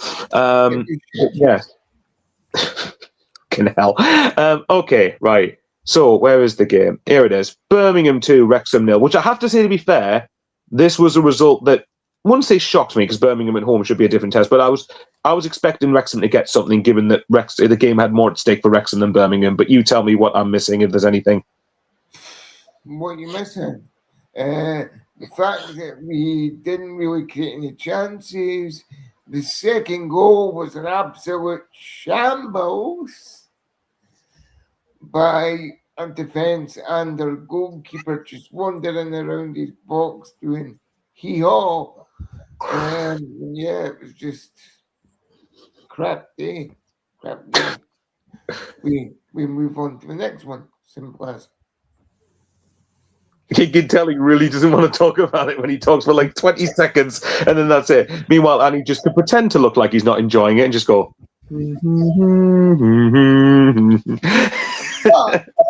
Seeing that, our next two games look winnable on paper.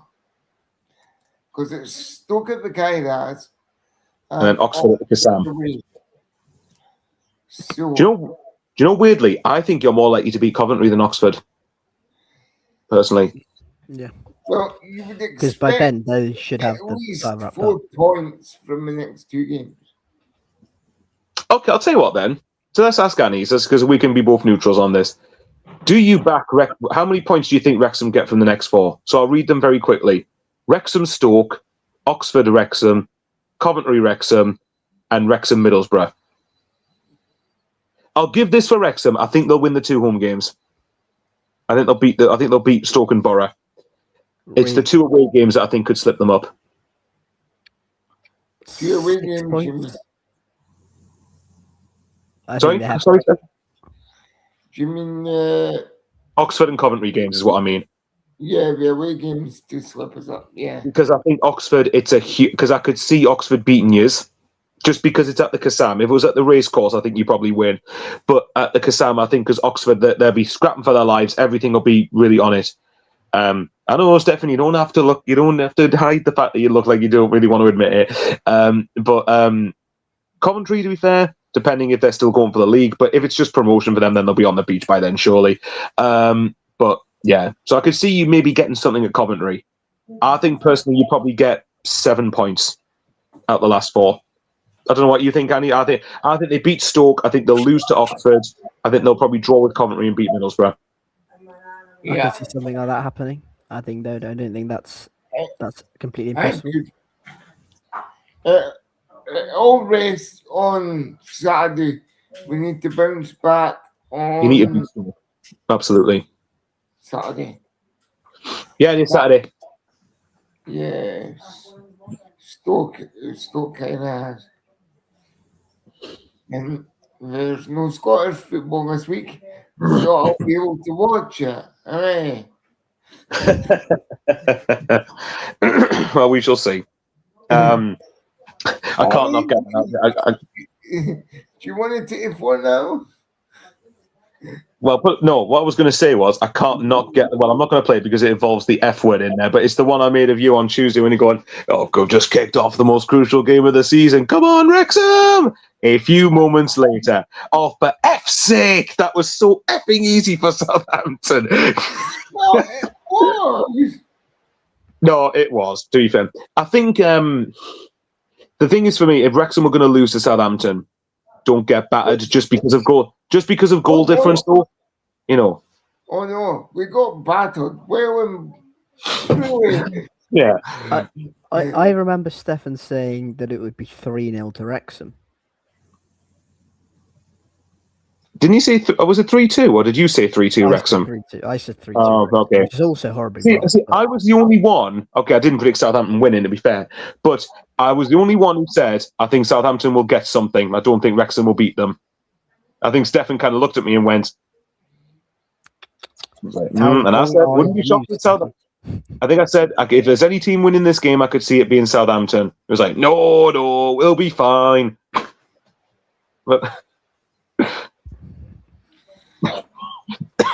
Stephan looks like, can we please move on to QPR 0, Bristol City 0, please? Well, okay then. I'll ask Annie about Birmingham then before we move on to the last game. Don't worry, Stephan, I won't make you suffer too much longer.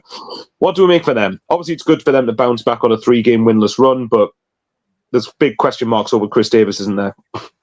Yeah, still is. Still question marks over some of the players in terms of loanees and stuff. I think they have a big summer coming up in terms of what they do. I think they'll stick with Chris Davis, probably. Certainly to start next season with, I can think, yeah. Yeah, but yeah, it'll be interesting to see what they do in the recruitment department. I think, look, we know they've got good players. We know they've got talented players. It's just about can they build on this season. Yeah. The only thing I'd say for Birmingham that I think they need to keep an eye on going forward is, now am I right in thinking, when we talk about SCR coming in place in the Premier League next season, is it still PSR in the Championship as far as either of you know? I think that's in a couple of seasons in the Championship. Yeah, I think it's in 2 or 3 seasons it changes. That would be, what you mean, PSR in place for the next couple of seasons in the Championship? I think it's next season and then SCR comes in the season after, I think. Right. I don't know what Birmingham's situation is financially, but they might need to have a look at the fact that I don't think it's in place in League One, so that's probably why they were able to get Stansfield permanently there. But they'll still be paying legacy payments to Fulham, I'd imagine, on that deal. So I think they'll have to look at making sure, because obviously they still spent big in the summer, didn't they? I think they spent like £8 million on Kyogo from Celtic, something like that. Yeah, he's been a bit of a flop down there, actually. That's like down like hot lead crust. Well, yeah. That's what I mean. They're at that. It's not just a Birmingham thing. Everyone's got to do this. But like, I mean, you've just got to watch player sales and your turnover and everything else. So although they do get a bit of turnover, Birmingham, maybe not quite as much as Wrexham do, but like I think the Birmingham still get a fair bit of turnover because of Tom Brady. I think is it Tom Brady? Have I got that right? Yeah, it's Tom Brady. Okay. Yeah, I thought so. All I can say, Michael, ahead of next Saturday is in a complete role reversal. I think I know what you're going to say to that. Come on, Birmingham. Announce Hull 2, Birmingham 0. And Stephan's going, for fuck's sake, Birmingham! You ruin our season 2 weekends in a row. But yeah, we'll see. I mean, surely it'll be at least a draw. To be fair, right, I could see Hull drop. That's the type of game I could see Hull dropping points in. But we'll see whether they do or not. I think it's less likely being at the MKM Stadium, but we'll see. But yeah, I think there's something for Birmingham to bear in mind for the summer. Not that the Birmingham hierarchy will give a crap what Michael Bowers on YouTube has to say, but still, we'll go past that. Right, Annie. You tell me about a match that happened, unless it was a great game and I just didn't see any of it. QPR 0, Bristol City 0. Was it a game you were staggered, ended 0-0, or were you barely surprised that it ended 0-0? Judging by the look on your face, it looks like the latter.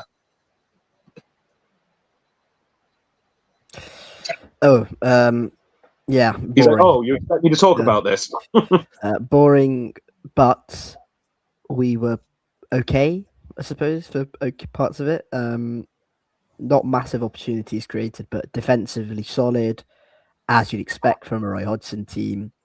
And considering we have no centre backs, that is quite impressive that we've kept 2 clean sheets in a row. So there we go. Good start by Hodgson. And again, it's still about next season, sporting director, new manager. Can we get our house in order? And please do it quickly. But yeah, not a bad point. Keeps the unbeaten run going. Back-to-back clean sheets. Had minimal chances. Didn't create a lot. But yeah, it's okay. Move on. Well, as I said before we came on air, Annie, you're still undefeated under Roy Hodgson. So yeah.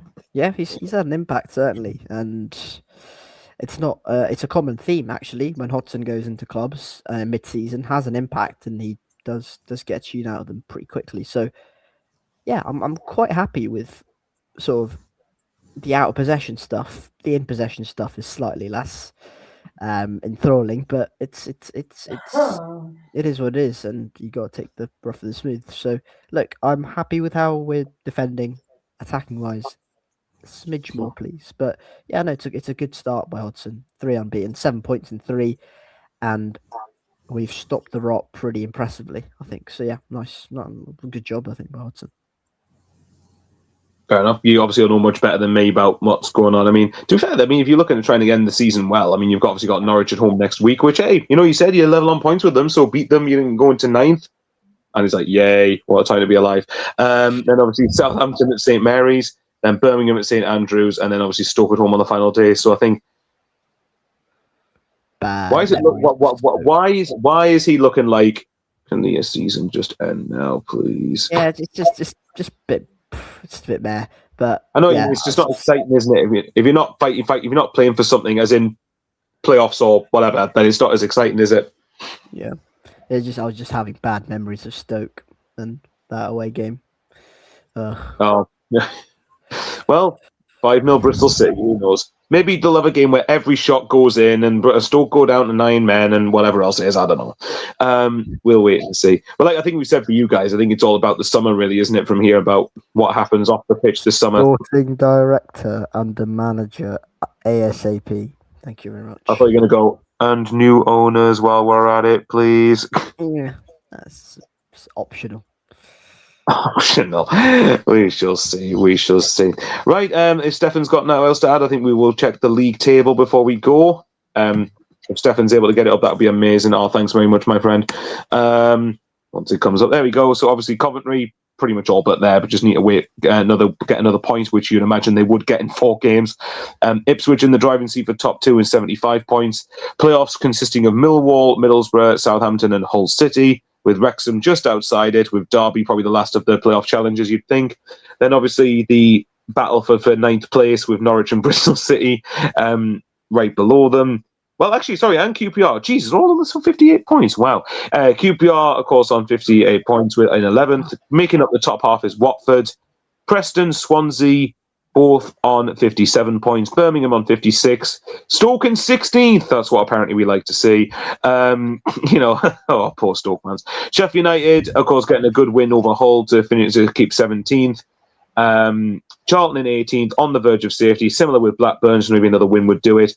West Brom and Portsmouth outside the bottom three. Then in the bottom three is Oxford United, Leicester City, can't believe I'm saying that, and then of course we know about Sheffield Wednesday, and that is it. Obviously in midweek we have two games, which is, if Stephan can't get it up, I've got them up in front of me anyway.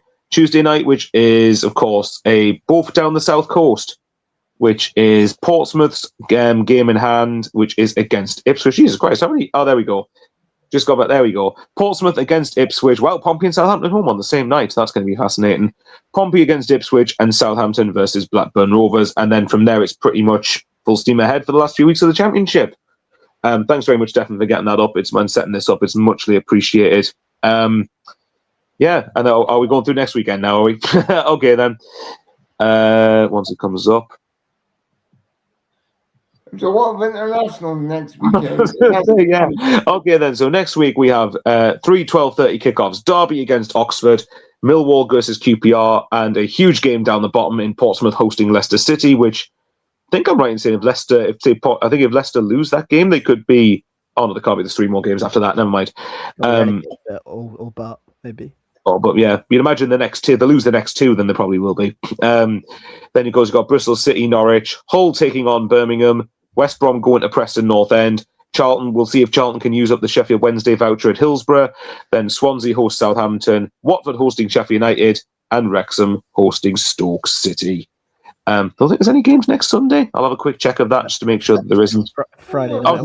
Blackburn Coventry Friday night as well, of course. Yeah, sorry, there is a game next Sunday. I can't believe I forgot about that. Obviously, Blackburn hosts Coventry Friday night, but Sunday is Ipswich Town against Middlesbrough. Can't believe I forgot about that one. But yes, so I will say on YouTube very quickly, because I'm going to Sunderland's game at Aston Villa next Sunday, so I probably won't be on. So hopefully Carl is able to join, or Doug is able to join. And then see if Annie is able to take the mick out of Stephan more so if Wrexham don't beat Stoke. We'll see how that goes. Oh, God. But yeah, thanks very much, you two, for joining me. It's been a really good show as always. Yep. Nice. Yeah, and thanks, as always. Absolutely. Can you believe actually we're 4 games from the end of the regular season already? It's crazy. Yeah, then we can just watch the playoffs and none of it, well, apart from maybe Stephan, none of us, certainly me and Annie anyway, and not be stressed about it. I'm not going to be. It's going to be fun. It's going to be fun. I need a break from club football when the season's over. To be fair, I have reached that the last few years. At the end of every year, I'm like, when that final whistle goes against Stoke, I'm just logging off. I am done. See you in the summer. Yeah, just hey, you got the World Cup coming up after that. What more can you ask for? God. This is not Gareth Southgate football. We'll leave that one for another day. But yeah, we'll see, Stephan. Maybe you can be having a vested interest directly in the playoffs if Wrexham make it. We'll see what happens. We'll see, lads. We'll see. We shall see. But thanks to everyone who has watched the full 2 hours. I salute you if you have done. So yeah, this is it for the championship review for game week 42. We'll see you for game week 43. And we'll see when Southampton and Pompey have played their games in hand, and Ipswich as well. We'll see what the state of play is. Take care. See you next Sunday. Bye.